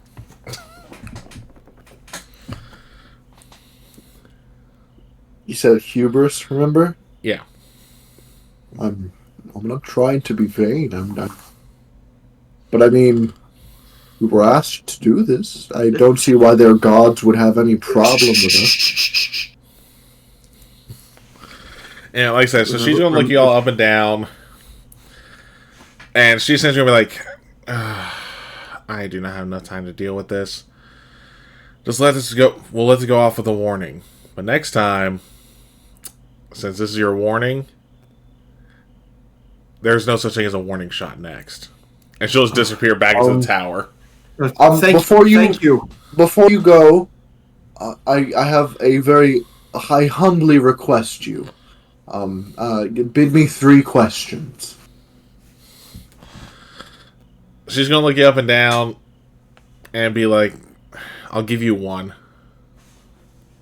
Okay. In what way did we offend your god?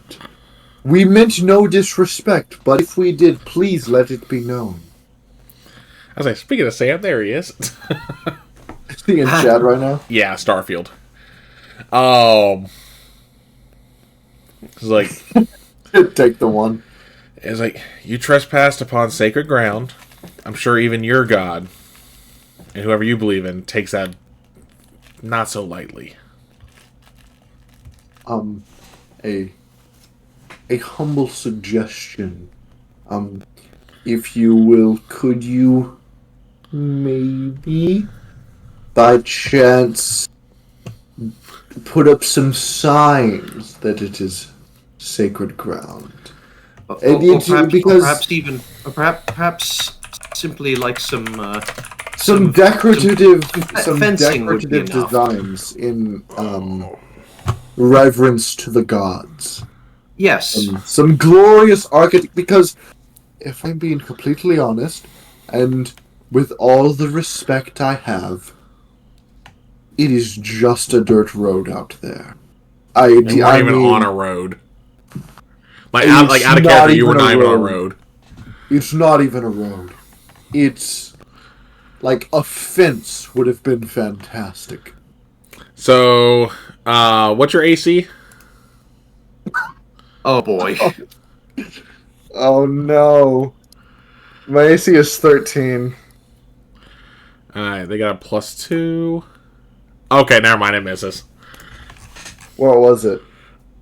I was going to have her shoot a training arrow to hit you, so it wouldn't have done damage, but then I was going to have her use a snaring strike to essentially tie you up so they would throw you in the cart as Leanne just drove off. Essentially, she wasn't liking what you were saying. It was her way of being petty. The arrow doesn't even whiz by. I'll just say that she didn't even shoot it at that point. What if let's say, for argument's sake, little Jimmy decides he wants to play in the woods one day, and he wanders into your Holy Land. What would happen? Creon, please. I think you really should quit. So, I'm just saying. So, honestly, she's not even going to dignify that response because she just kept, as soon as you started talking the way you were there, she started walking off. And all of the people around you, as you kept going, were just pulling the drawstrings further back, though. And, Creon, shut up! Leandros, I'm just thinking about little Jimmy. No! If little Jimmy Shh, gets shh, shot, no! it's on Shut you. I just kind of put my try to like clamp his muzzle closed. And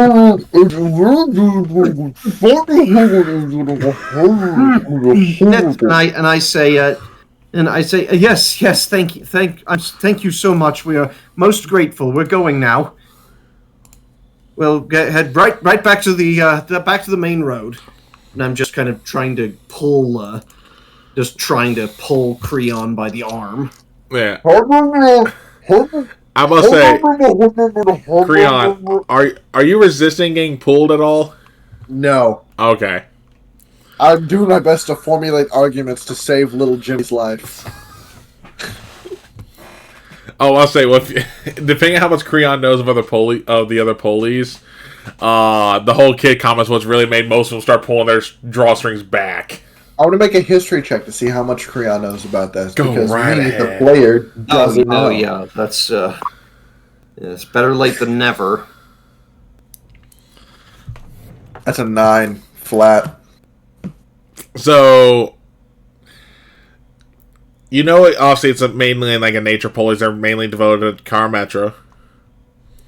But you do know, not necessarily to what degree, that children are held in high regard here. So nothing would be done to risk children, and children know better.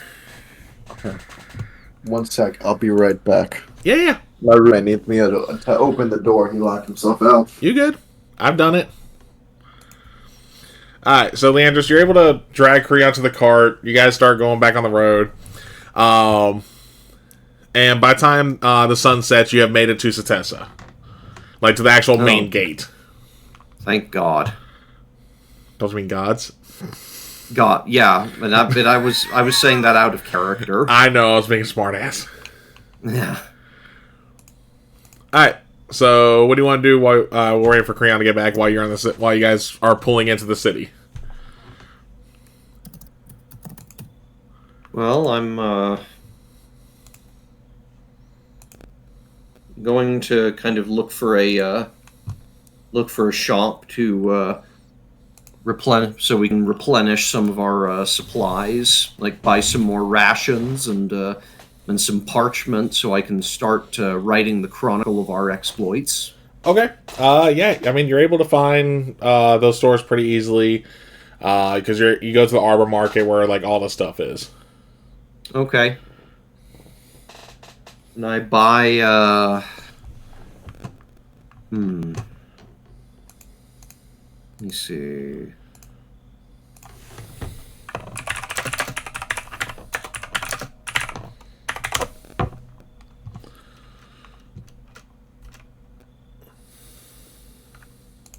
I buy. And I'm back. Oh, okay. So I think I'm gonna buy like a couple rolls of parchment. Let me see if see how much that. Let me just see how much those cost. Yeah, that's what I was looking up now. Well, a sheet is 1 silver, but that's not what I'm after. I need to see is there a roll of parchment.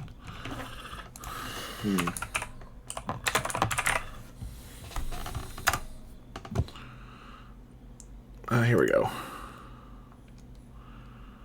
Nope. So there's only stats for 1 sheet. So we'll say, okay. How much parchment were you trying to buy roughly? Maybe like about 2.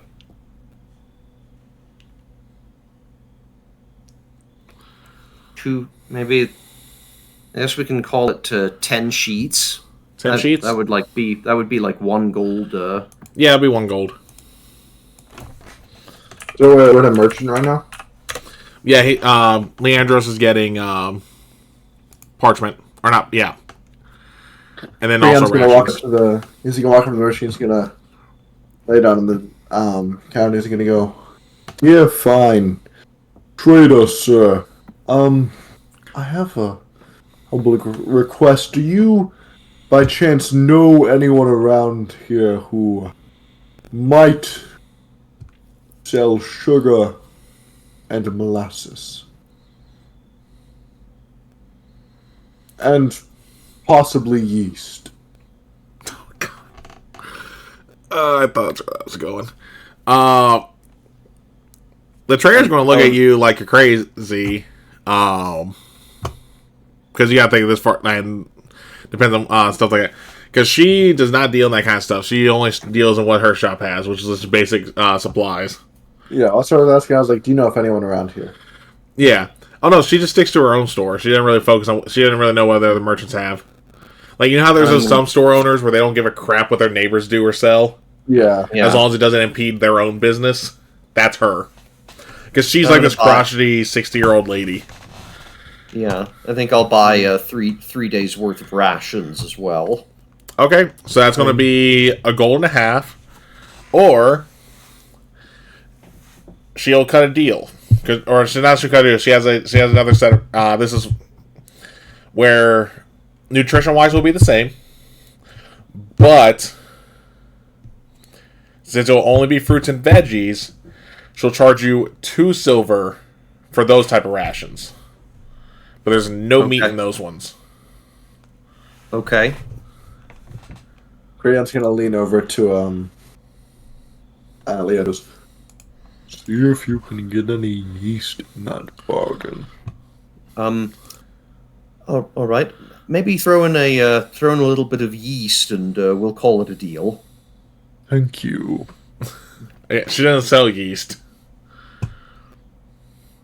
Fuck. Okay. Yeah, I'll take the. That's 2 silver it costs altogether. Per ration, if you do the fruits and veggies rations, yeah.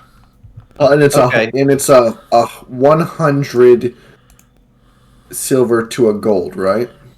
No, it's 10. It's essentially every 10 is the next one up. So 10 coppers a silver, 10 silvers a gold, 10 gold's a platinum. How many gold do we have?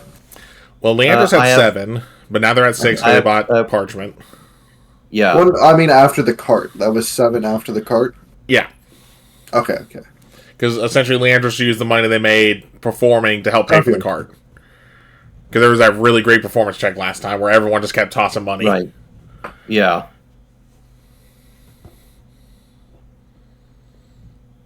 I will be back momentarily. And Creon's gonna walk out and he's gonna go start looking for someone who sells yeast, molasses, and sugar. I gotta double check something real quick. See if I have the ingredients list pulled up. No, I know what you're making. As soon as you said yeast, I was like, there it is. There it is. Because I was like sugar and molasses, and then you said yeast. I was like, oh, okay. But no, because this is based on grease, so I want to double check. Oh, or tomato puree.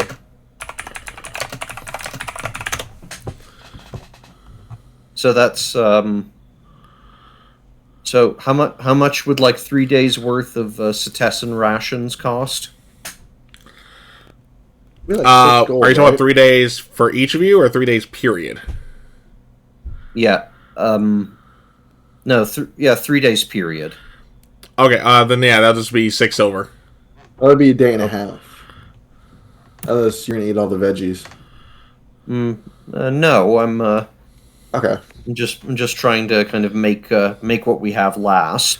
Yeah. Well, again, nutritional. We could always put on a performance and make some more gold. Yeah. Well, you guys can also hunt when you're in the woods. But what I was saying though is, again, these specific rations will still give you the full nutritional value of a regular ration. There's just no meat. Okay. So like if you eat one of these rations, it'll still give you enough nutrition for 1 day, just like if you ate a normal one. Is that she reduced to a Leonin? I didn't. I'd say no, because I mean Leonin aren't pure carnivores. Okay. I didn't read up on my Leonin lore. Yeah.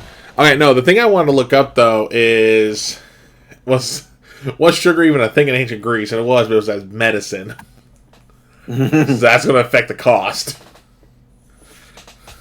And Yeah. molasses is the same thing. It's fermented sugar.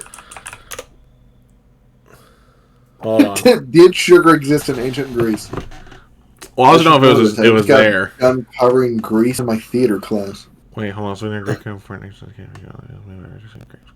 So they actually did technically have a form of molasses in ancient Greece. It was by reducing grape syrup into a syrupy substance.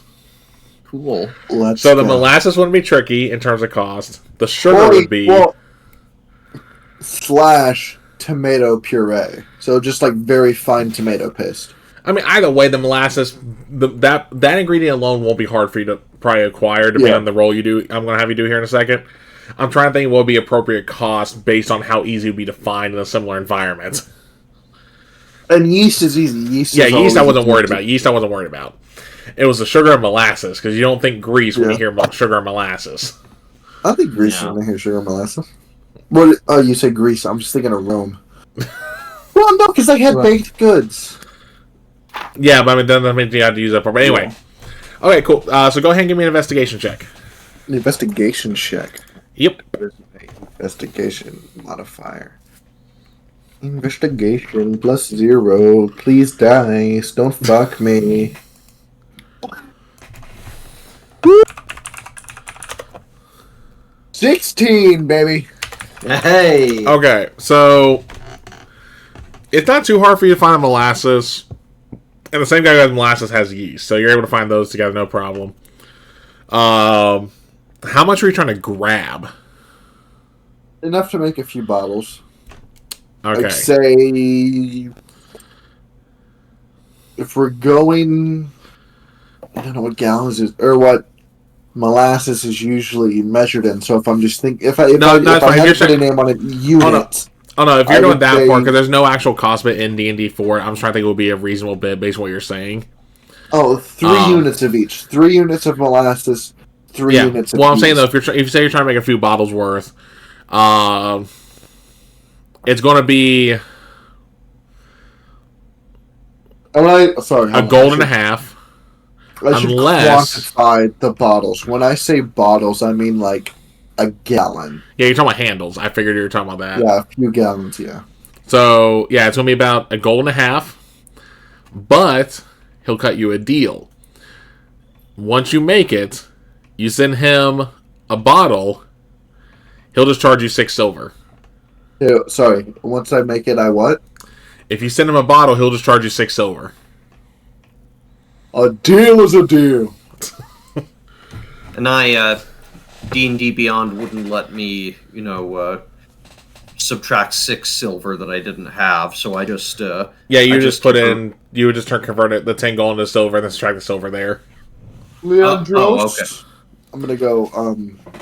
I will be right back, dear sir. Yeah, D&D Beyond's weird like that, but yeah, you would just turn the 1 gold and 10 silver and then subtract the 6 silver from that. Oh, okay. Okay. Yeah, now, as I go back and find Leandros, I need 2 gold. I found an amazing deal on supplies. What kind of deal? 6 silver. But I still have some more shopping to do. I thought you were just trying to rip Leandros off. I was gonna say. No, we're not. We're not exactly. And we're not. I mean, I'd prefer it if we like managed. Excuse me. I'd prefer it if we managed our funds a little more carefully. Don't you think? I 100% understand that, but we can always find some jobs to make more gold. How much do you have on you? I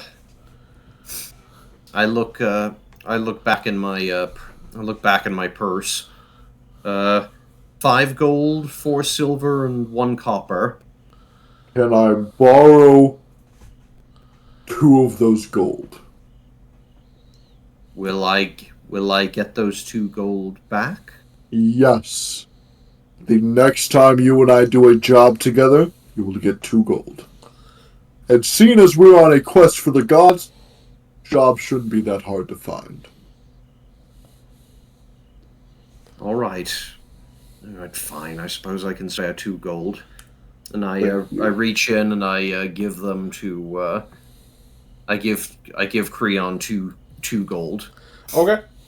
But I'm gonna go back to the guy. I hope you know what you're doing. Don't worry.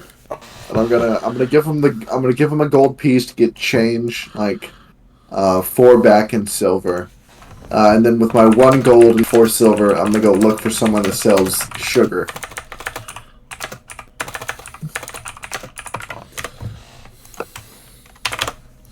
Hold on.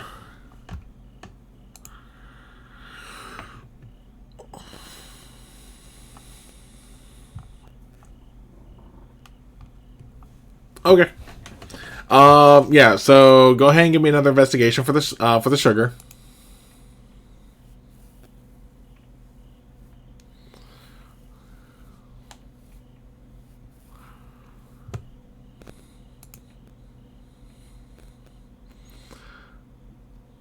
I rolled a 4.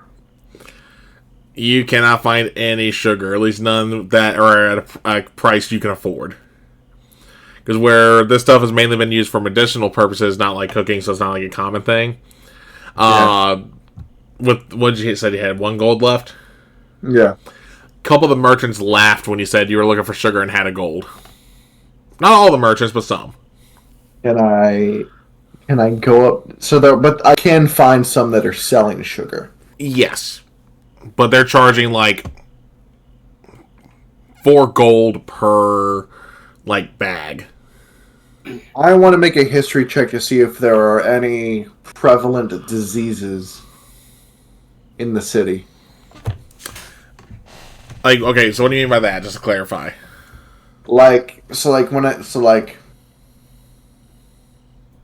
What's this city's version of cancer? Doesn't really have one? Or like influenza when it first hit, or like the Black Plague. Let me look up. Is there a disease that's like that? It is just an absolute horrific way to go. Are you going to try and steal medicine from people? No. No, what I think is going to be I need this to help cure something. Yeah. Yeah. Oh, so you're just going to I'm gonna lie. Yeah. Yes. Our heroes, ladies and gentlemen. So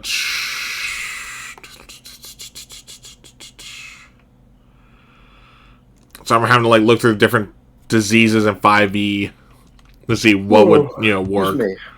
The most horrific disease you can find.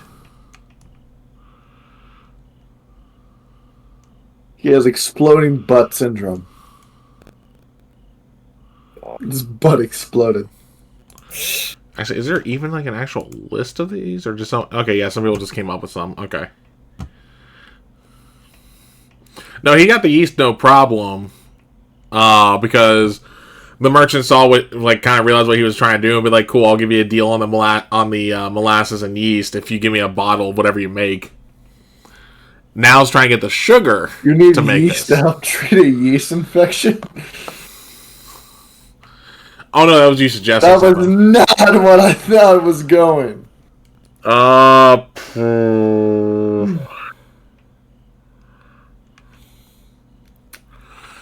I mean, again, there's really nothing like that for this city.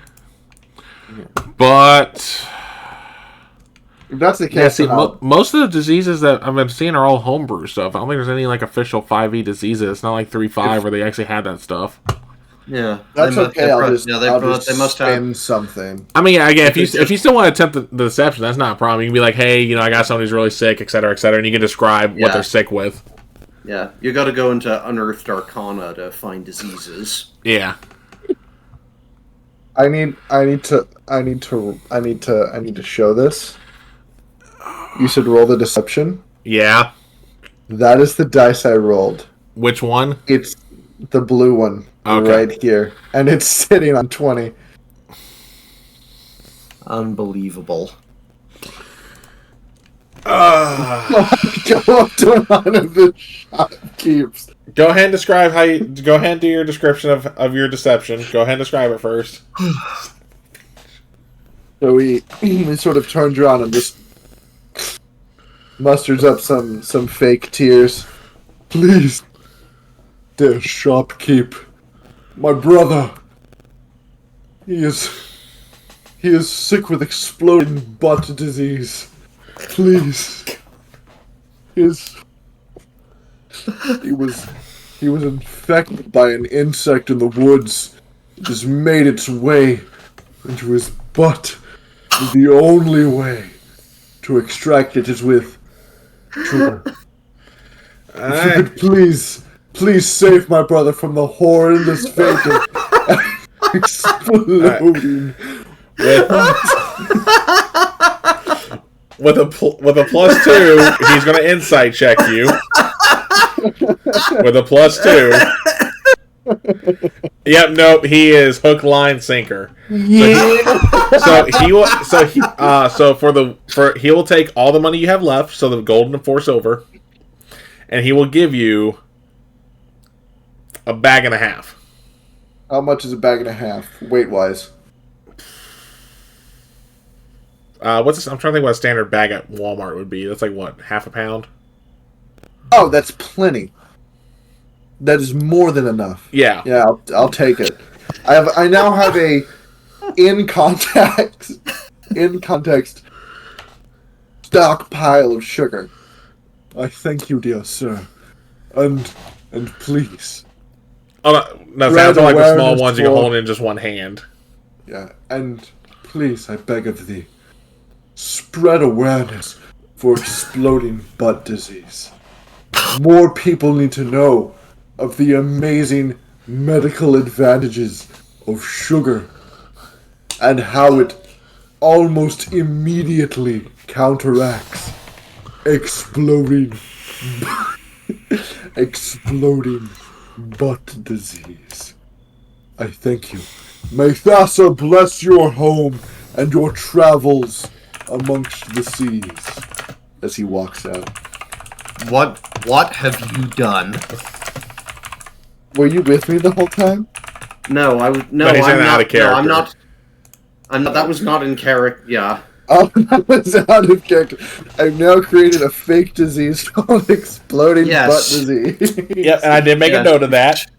Just for the future, I made a note of it.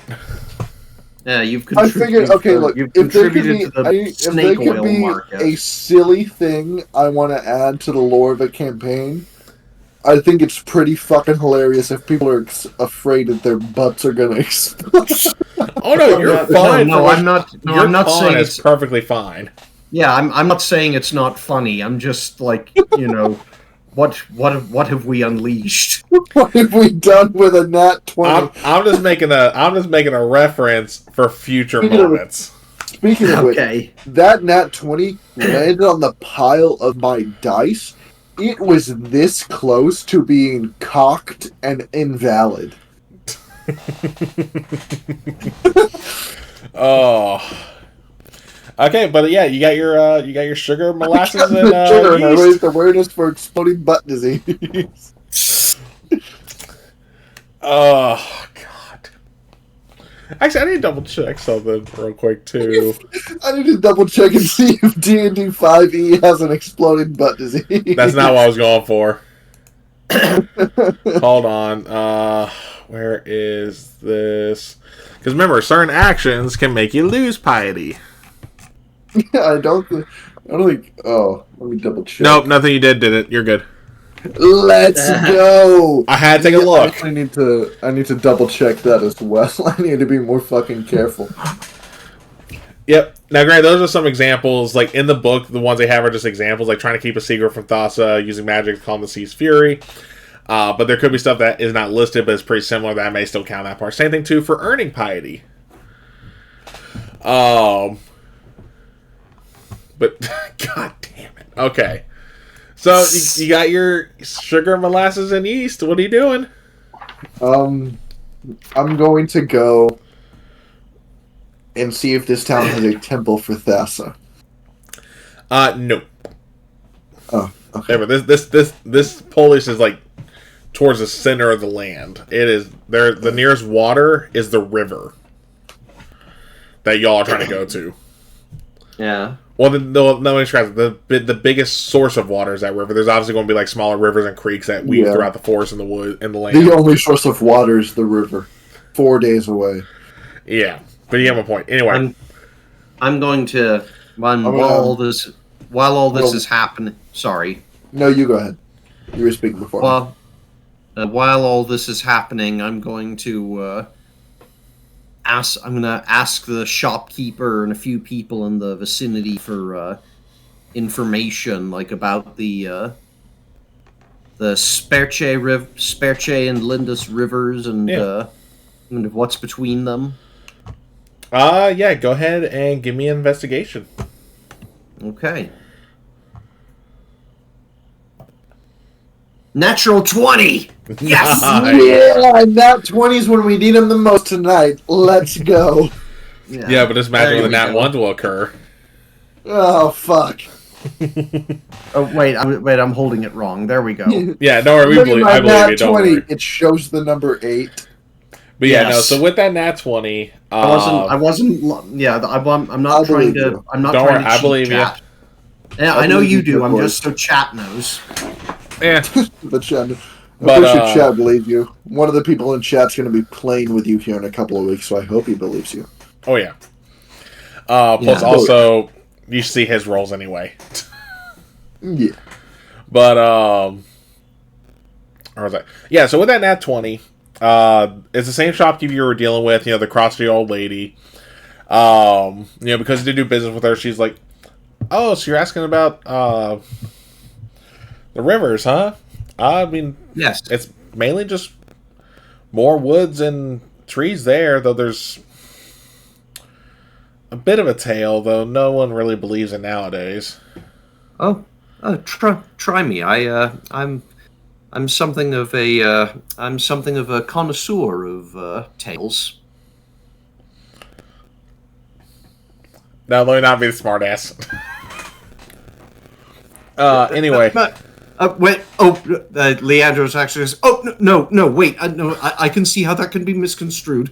I am. What I mean is like I can. Yes. No. I'm so sorry. I can see how that could be taken. What I mean is that I am a lover of stories. Yeah. But she'll recount the tale. How years and years ago. This would have been before. Xenagos, rose to godhood and all that.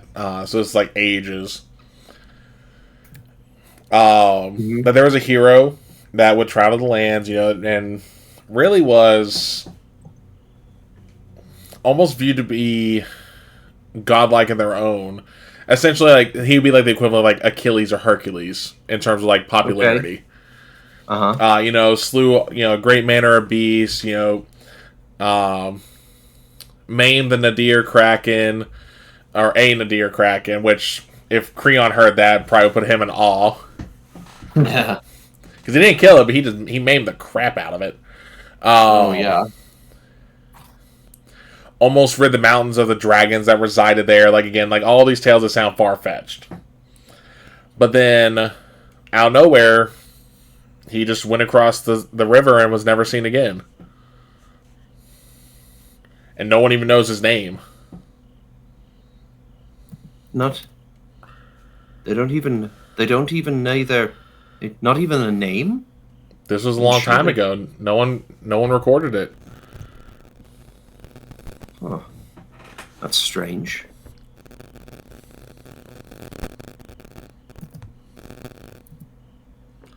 Are there any other details you can remember? My memory ain't what it used to be, Sonny. I suppose. Are you're absolute? I mean, just anything at all. Again, I told you what I knew. That's what most people here know too. Again, to put it this way, before your school was around, was when this hero was around. I see. Well, that was quite interesting. Thank you very much, ma'am. Thank you for sharing. And she'll just nod and just slowly walk away as she goes to like restock the shelves. I walk out of the shop. Yeah, and when you walk out, that's when you see Creon in the market, just smug as all hell with all his supplies over his shoulders. Yeah. Oh, it looks like you found what you were looking for. I have us plenty of supplies, Leandros. Oh, good, wonderful. We will be drinking wonderfully for a week. I think I'll Oh, from now on come I'll be on. drinking. As long as I think I'll have to water it down a bit. In my I'll case. find you some coffee beans. Yeah. And then out of character real quick, just a little note there too for Creon. It takes depending on the type you're trying to make, it's a minimum 6 months. If you're trying to make old rum. Like I said, it depends on the type of rum you're trying to make. I'm chill with that. I will let this shit ferment. Yeah, no, that's fine too. I just want to let you know so that way whenever you decide to bottle it, we can look up to see what kind of rum it would be at that point. So, I just want to make it where it ain't going to be like, oh, this is 4 months old, the strongest stuff in Theros type deal. This shit is a day old. It'll knock your socks off. Hey, this ain't MASH. Anyway. It'll make you grow hair and then burn the hair off you. Here's my friend Leandros, the perfect example. He had a beard last night. It's gone now. Canonically, Leandros started out clean-shaven. Doesn't mean Creon won't twist the story to make it work to sell his rum. How much of a beard do you think he's had? Because he's been on the road for a couple days now. He doesn't really have the maybe commodities of living at a school. Maybe like a little bit of stubble. Okay. I've always been curious about that. This is the perfect time to look this up. How much does alcohol make facial hair grow? Okay. So what are y'all doing at this point? Welcome to the D&D research hour. Yeah. But so what are y'all doing right now then? You guys have rejoined up, you got your supplies. I'm going to it is around nightfall now, just a reminder. And then you guys still have a 5 days ride to the river. If alcohol is consumed in moderate amounts, your facial hair can exponentially grow. Huh. Well, that explains the dwarves. Anyway. Explains that silly underground race. We don't use race anymore. We don't use race. We use alcohol consumption. Yeah, don't be anti-dwarfist. God. Anyway. I'm sorry, I knocked my light off the wall. Hold on. You're good. But again, so what are y'all doing? I guess looking around for, we used up a fair amount of gold, so I guess we're just going to try and find a non-sacred spot to... I guess look around for, I'm going to look around for inns first. See if there's one that... a reasonably priced one that we can have for the night. Yeah. After putting everything in a separate compartment of his bag, Creon is going to do the same thing. He's going to join. I'm about to say, with how much you got the supplies, you don't have room in your bag for all that stuff. Oh, okay, he's just going to keep carrying it down. The cart is still there. You still have Jack. He's gonna bring the cart in the ass with him. Yep. Yeah. You know, there's paths big enough to bring Jack and the cart through. We have room for Jack in the cart. I prayed for days like this. Hey, considering most parties don't have anything to carry their stuff until later in the game, typically, yeah. No, quick sidebar. One of the first ever games I played in, I want to say, elementary school. Yeah. We stumbled across a cart infested with... The DM was a middle schooler as well. I want to say it was either middle school or elementary school. We got a cart right off the bat Uh-huh. because the DM had us fight goblins that were infesting a cart and had killed the owners. And it was like a full-blown merchant cart. And we were like, fellas, I know what we're doing. Nice. Yeah. Quick little sidebar over. My tangent is done. Alright, but I mean, you guys are able to find it in, and for both of you, if are you guys trying to share a room, or do you guys want to get your own rooms? We'll share a room. We'll share a room, probably cheaper. We've already shared a campfire. We'll share a room. Okay. Yeah. They're just going to charge you 3 silver for both of you That's total. not terrible. Sounds good. Yep. They give you a place to hook up your to tie your ass down so Jack doesn't run away. And then when you all get to the room, you see why it was 3 silver. There is one bed that is very crickety, and no other furniture. Oh. I'll take the right side.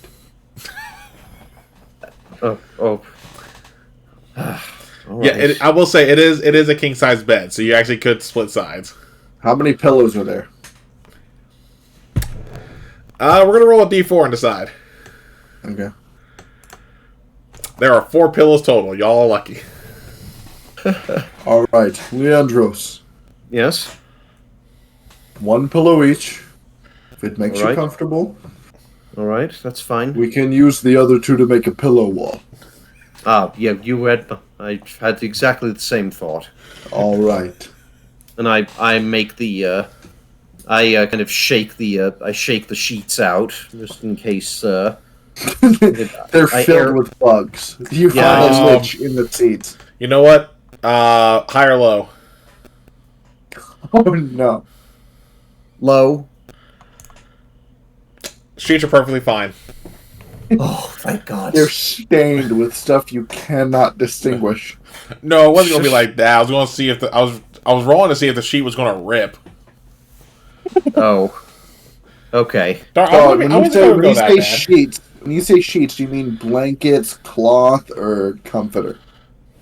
Yes. All right. How many are there? Just one? Let's see how many of those you have. So again, hold on. So you got I mean, comforter. like typical modern day bed design. You have the sheet and then the comforter. Is there at least that? Yeah. Yeah, well, remember, you also probably, have. yes. Well, remember, because you got. Because we'll say, just for shits and giggles here, that they do have the standard sheet, the one where that always likes to get pulled off because of the fucking elastic band. Then there's a Because top it sheet. sucks. Then there's top sheet and then blanket. So I'm gonna roll a d4. Yeah. We'll re-roll 4s, and we'll see how many of those you get.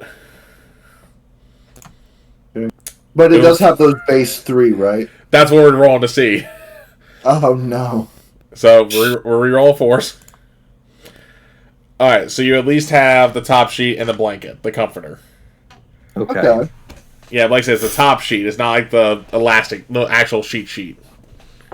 So it's not the bed cover, but it is a little like thin blanket. Yes. Okay. I will take the thin blanket since I am mostly coated in fur. All right. Fair enough. And I start like arranging the. I start making the bed so it like can accommodate the both of us. Yeah. Is there a desk in this room? I'm thinking of a Holiday Inn area. No, this Okay, is worse. Is it just the bed? Yes. Okay. Creon is just gonna go to a corner of the room and like sort of like designate it as best he can.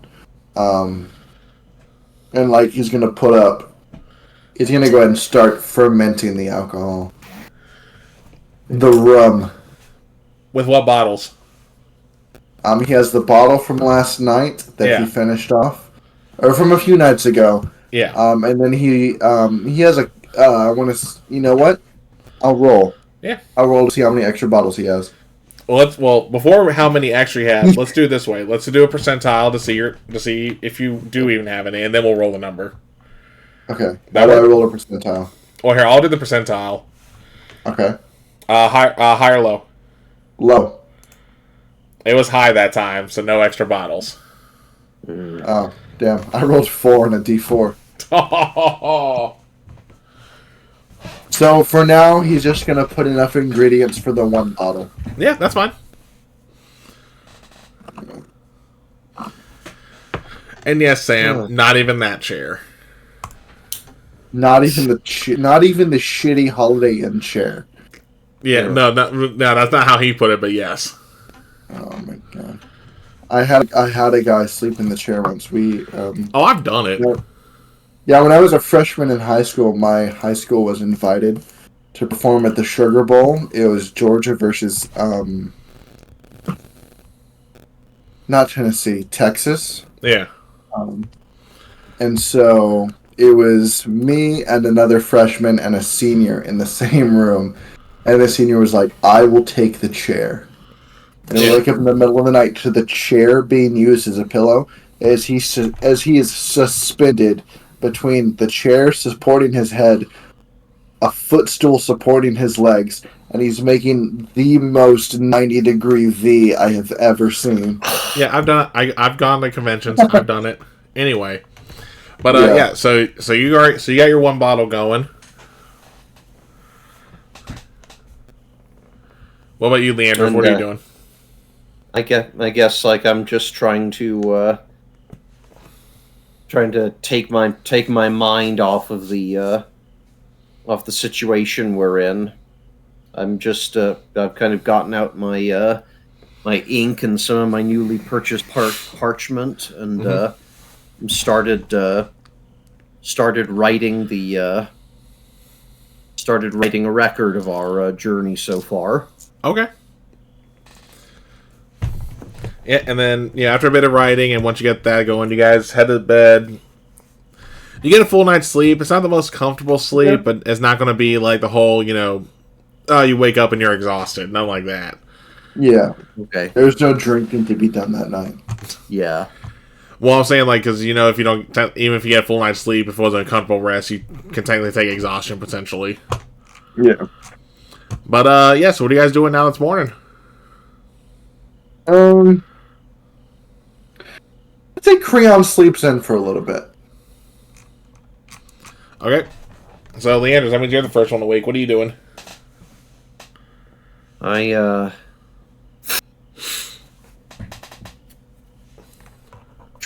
look around. I guess I look around for a. Is there a sink in here or something, or a water jug? No, there's not even a pitcher of water in here for y'all. Oh. Oh my god. I sent you something, by the way, King. Okay. Yeah, I just saw that pop up with me. Then I guess I go downstairs and I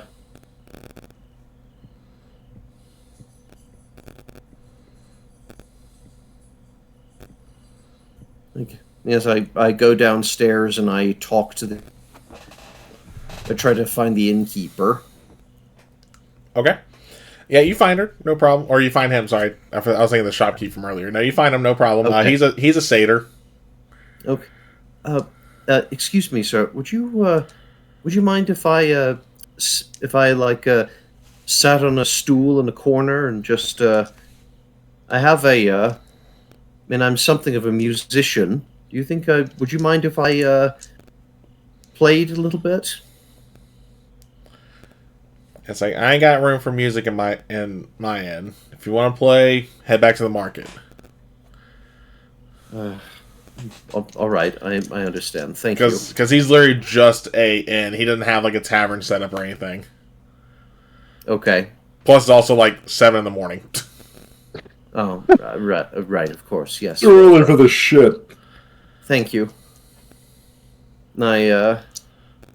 I head back to the room, and I guess I start doing a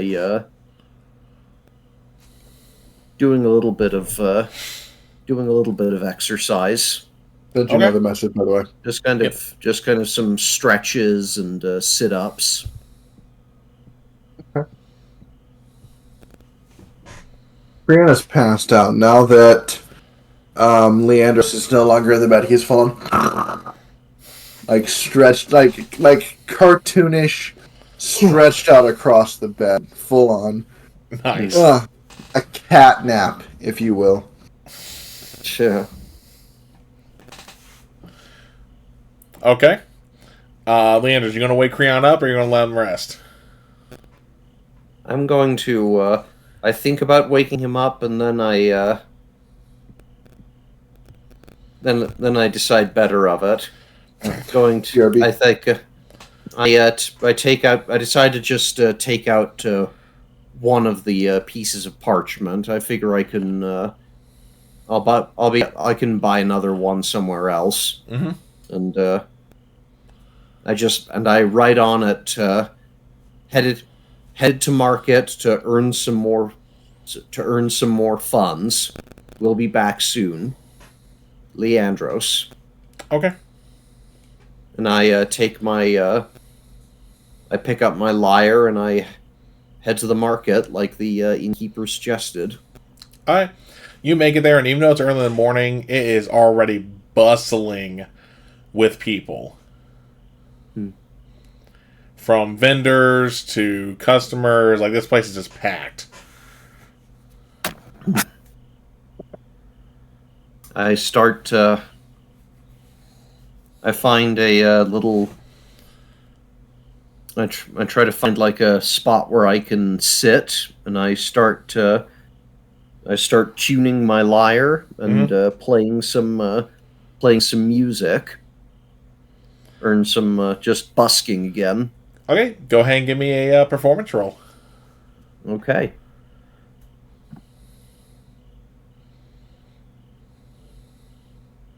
That's a 15 plus 3. 18. Yeah, so with that, you already got people who are already starting to toss a few coins in, mainly coppers and silvers. But again, it's like I said, it's early in the day. You just started. But Okay. but I think just from the first 4 people that walked up and listened, you would have gotten 6 silver and 8 copper. Okay. Just from that so far. All right. Alright, and we'll let you keep performing there for a bit. I'll have you do another roll in a little bit. Creon, we'll say you probably wake up at this point. It's Yeah. Probably like How close 10 is he o'clock. performing to the? How close is he performing to the hotel? it's not that close. Like, you wouldn't be able to hear him over the crowds that are walking by. Okay. Yeah. No. Eventually, the sun will hit him just right. Incredible.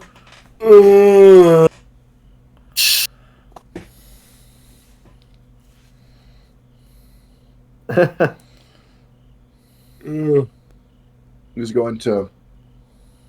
As he wakes up, eventually he puts his head bandana back on, tying his hair back, situates himself, tells the DM that he sent him another message. Yeah, alright. Make sure everything in the room is. Okay, hold on.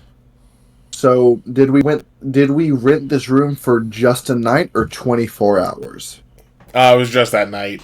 Darn, Okay, checkout's not even though the inn is very cheap.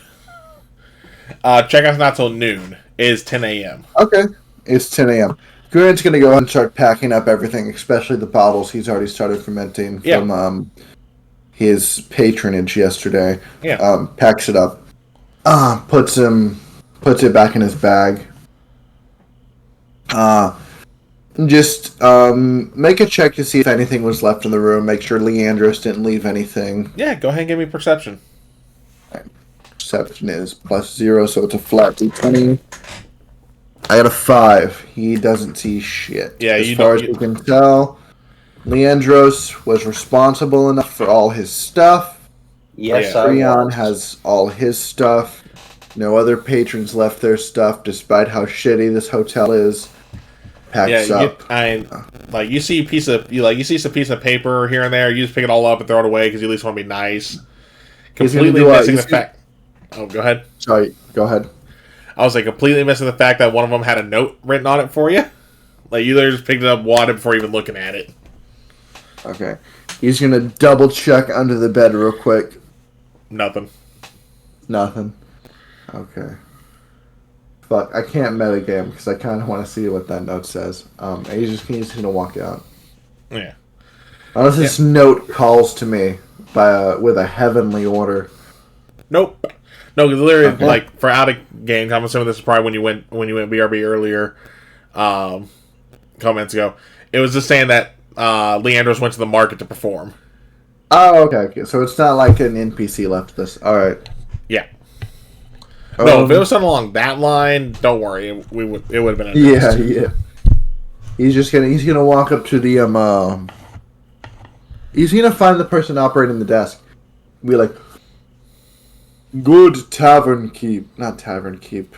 Good innkeep. Did you happen to see where my fellow traveler went?" He's going to describe Leandros. Like, I don't know. I mean, he asked if he could perform. I told him no. I told him go to market. Maybe he went there. The market, you say? All right.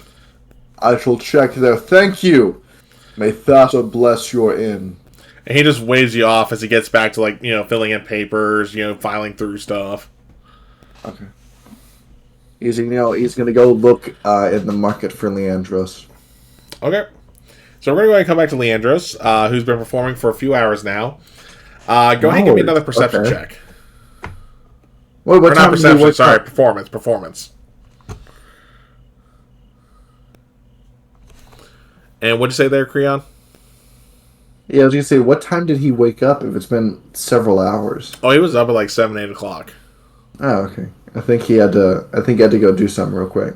Okay. So we'll come back to him in a second then.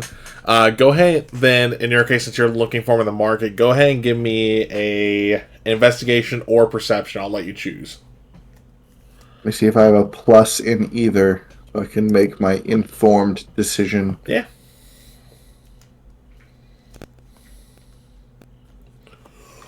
I want to make a perception check. Yeah, go ahead. Dirty 20. Nice. So you're going through and you start hearing some of the same, the same noises you heard when you first met Leandros. Realize that he's playing his lyre. Okay. And you start weaving through the crowd, going in that direction, trying to find him. Because there's a lot of people, so you can't see them. Like, the direction you need to go, but you don't see them yet. Okay. And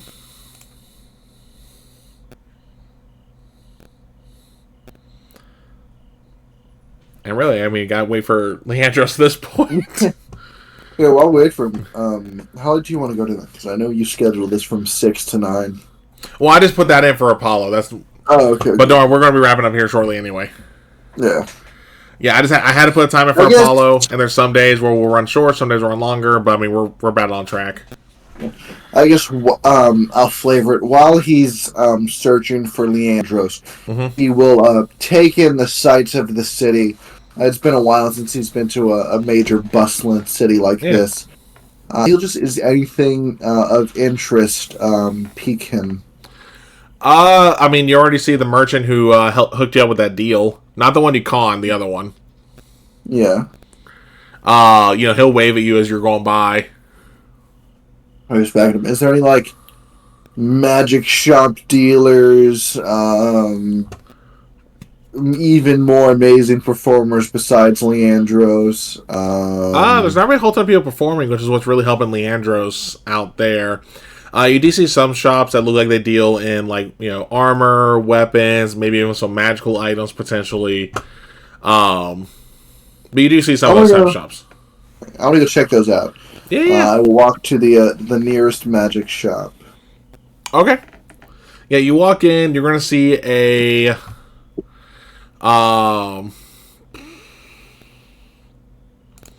There's actually a Leonin behind the counter. Okay.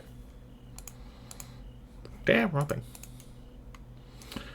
And, when she sees you walk in, she'll be like, oh, what can I do for you?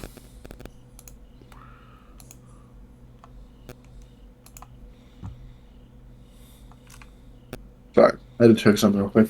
You're good. Yeah, fellow Leonin. I haven't seen one of you in ages. One of us, I should say. Yeah, again, because now she's like, okay. She's like, what can I do for you? Well, I really want to see if you have anything I would like to say discount, but really, no need to offend. I'm running on a current currency of $3.99. If you have anything that, in all honesty, pains you and you genuinely need to get rid of.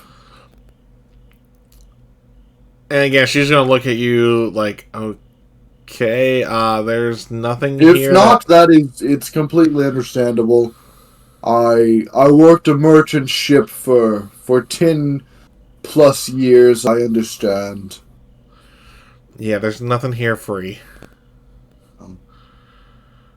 How about, do you have any jobs that might need to be done? Anything bothering you? Well, Satessa's pretty much... Any inventory that needs to be moved?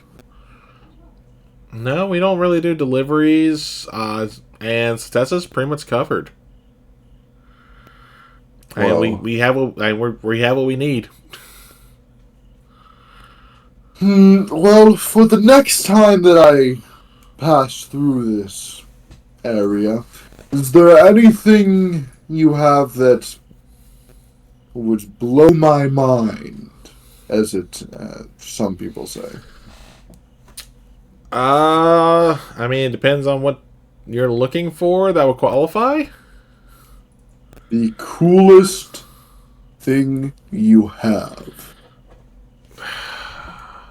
God dang it. Okay, hold on. Oh. Here, I'll add him just to double check while you're looking that up.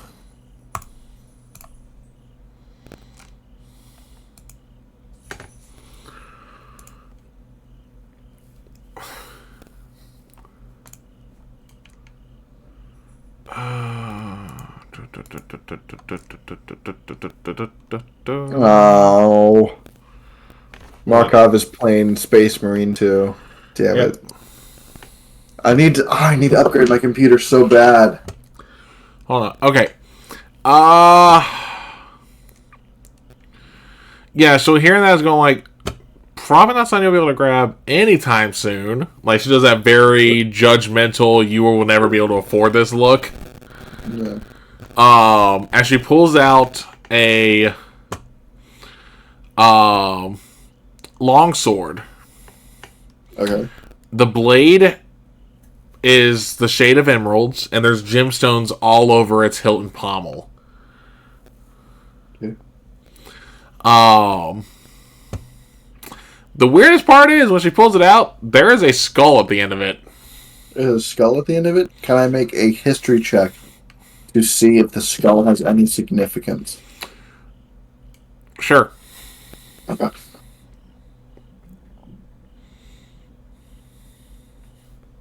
Plus... I think 12. I mean, you without knowing whose skull it is, it's hard to tell if there's any value, like, reason for it. Alright, let me double check something real quick. I need to make sure I read this completely. Yeah.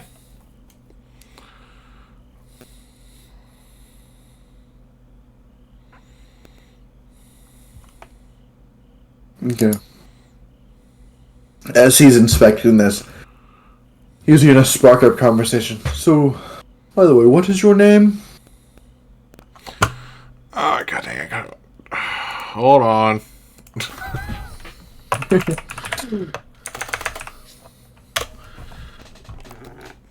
actually wondering, will they have a thing for this one? Probably not.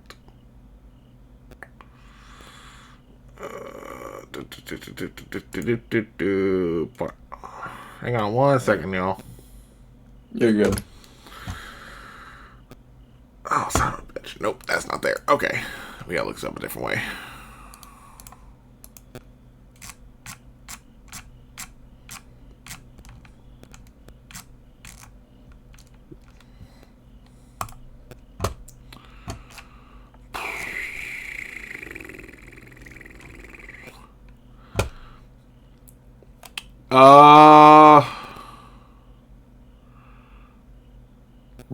Her name is Seza. Sezda? Seza. Seza.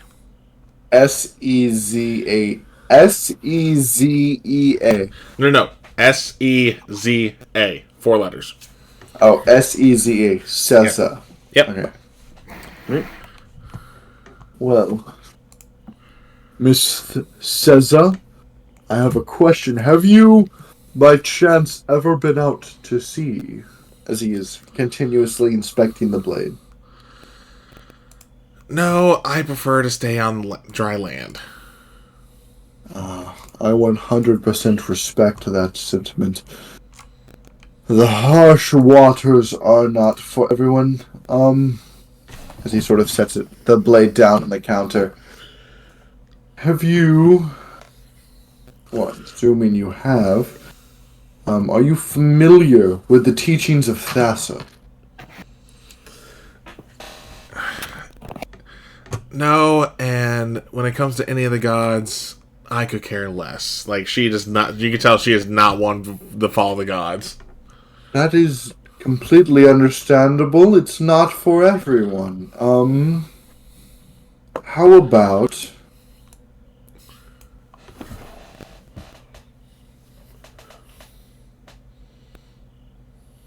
How do you feel about being oppressed? Okay, you know what? Because the way you phrased that, give me a charisma check. Alright. That is a 19. Minus. Oh, it's -3. Okay. Either way, you're still good. I just had to double check. But you can start telling that depending on how you course correct, she is about ready to slap you. And she goes, "No one likes to be oppressed. Why are you asking this?" Oh. As he goes, well, you see, my goddess Thassa particularly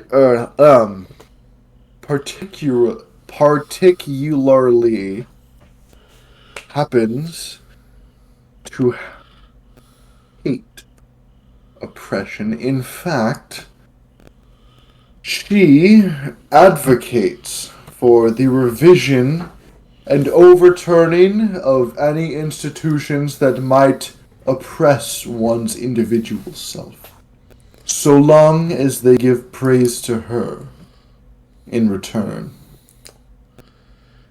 Doesn't sound like the opposite of oppression to me. And she's literally just going to go into the back of her store now. Like, she's like, yeah, I'm done. She goes to the back of her store? Yeah, she took the sword back with her. She didn't leave it on the counter. Okay. Nice try. She goes to the back, you say? Rian's going to, he's going to leave a note. Simply detailing, the basics, like if there is something that you feel needs change, do not be afraid to revise it or overturn it. And if such change is to happen and you feel like you should thank someone, be it big or small, and this is what he's writing, be it big or small, give offering to the sea in thanks to Thassa. And he's going to leave it on the counter, and he's going to walk out the store. Okay, and we're gonna head back to Leandros. Welcome back. Yeah, he walks over to he makes a beeline to Leandros because he walks to the door. He's like, oh, that was a rather enriching conversation. What was I doing? Leandros. Yep. Go ahead and give me another performance check, by the way, because you've been performing for a bit. You've been performing for a while. That's a 4 plus 3 is 7. Yeah, so, I mean, at this, you still got a fair chunk of money overall, because you've been performing for, 2 hours, but that's why, at this point, your notes are starting to turn sour, because you've kind of been playing nonstop. Yeah. But I will say... Pick up hearing yourself. Yeah. I will say, in addition... Sorry about... Oh, okay. No, go ahead. What were you about to say? And I saw the message you sent me. I'm sorry, I kind of nodded off for a... No, No, you're you're good. You're good. Don't worry. We It's just wanna 12 check in it. the morning. You're fine. Yeah, we're about. Don't worry, we're about to wrap up anyway. Well, no, it's 1 in the morning. You're fine. Don't worry. We're about to wrap up anyway. Okay. But in addition to the 6 silver, 6 silver and 8 copper you got earlier, Okay. you've earned a total of 3 gold, 3 silver. Ooh. Awesome.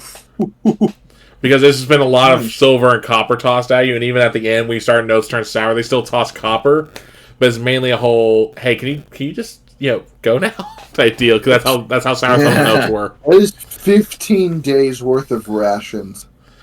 And then it's at that moment as you're picking up all the money that Creon catches up to you, and it is there that we are going to go ahead and stop for tonight. Okay, awesome.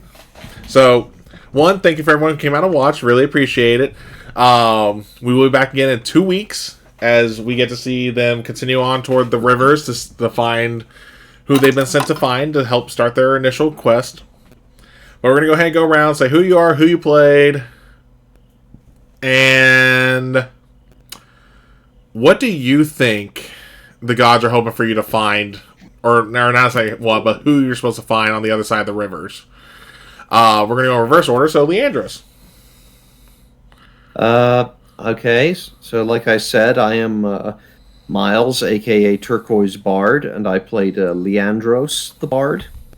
I looked and I kind of what you said earlier about like an equivalent to Achilles. In terms of like popularity, yeah. So, there is a hero listed in Mythic Odysseys of Theros who's basically the Achilles equivalent, Haktos the Unscarred. So it could possibly be him, or it could be like a deeper cut. Somebody mentioned in like the like a Magic the Gathering storyline.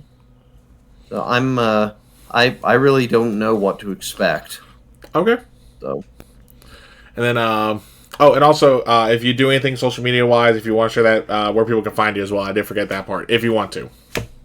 Oh, okay. I don't have anything. Cool. I just want to make sure. So, Creon. Yeah, I am going to take a wild guess, and seeing as we are playing again 2 weeks from now, IRL timeline lines up pretty well. I'm going to take a wild guess and say we're going to look and find Markov's character.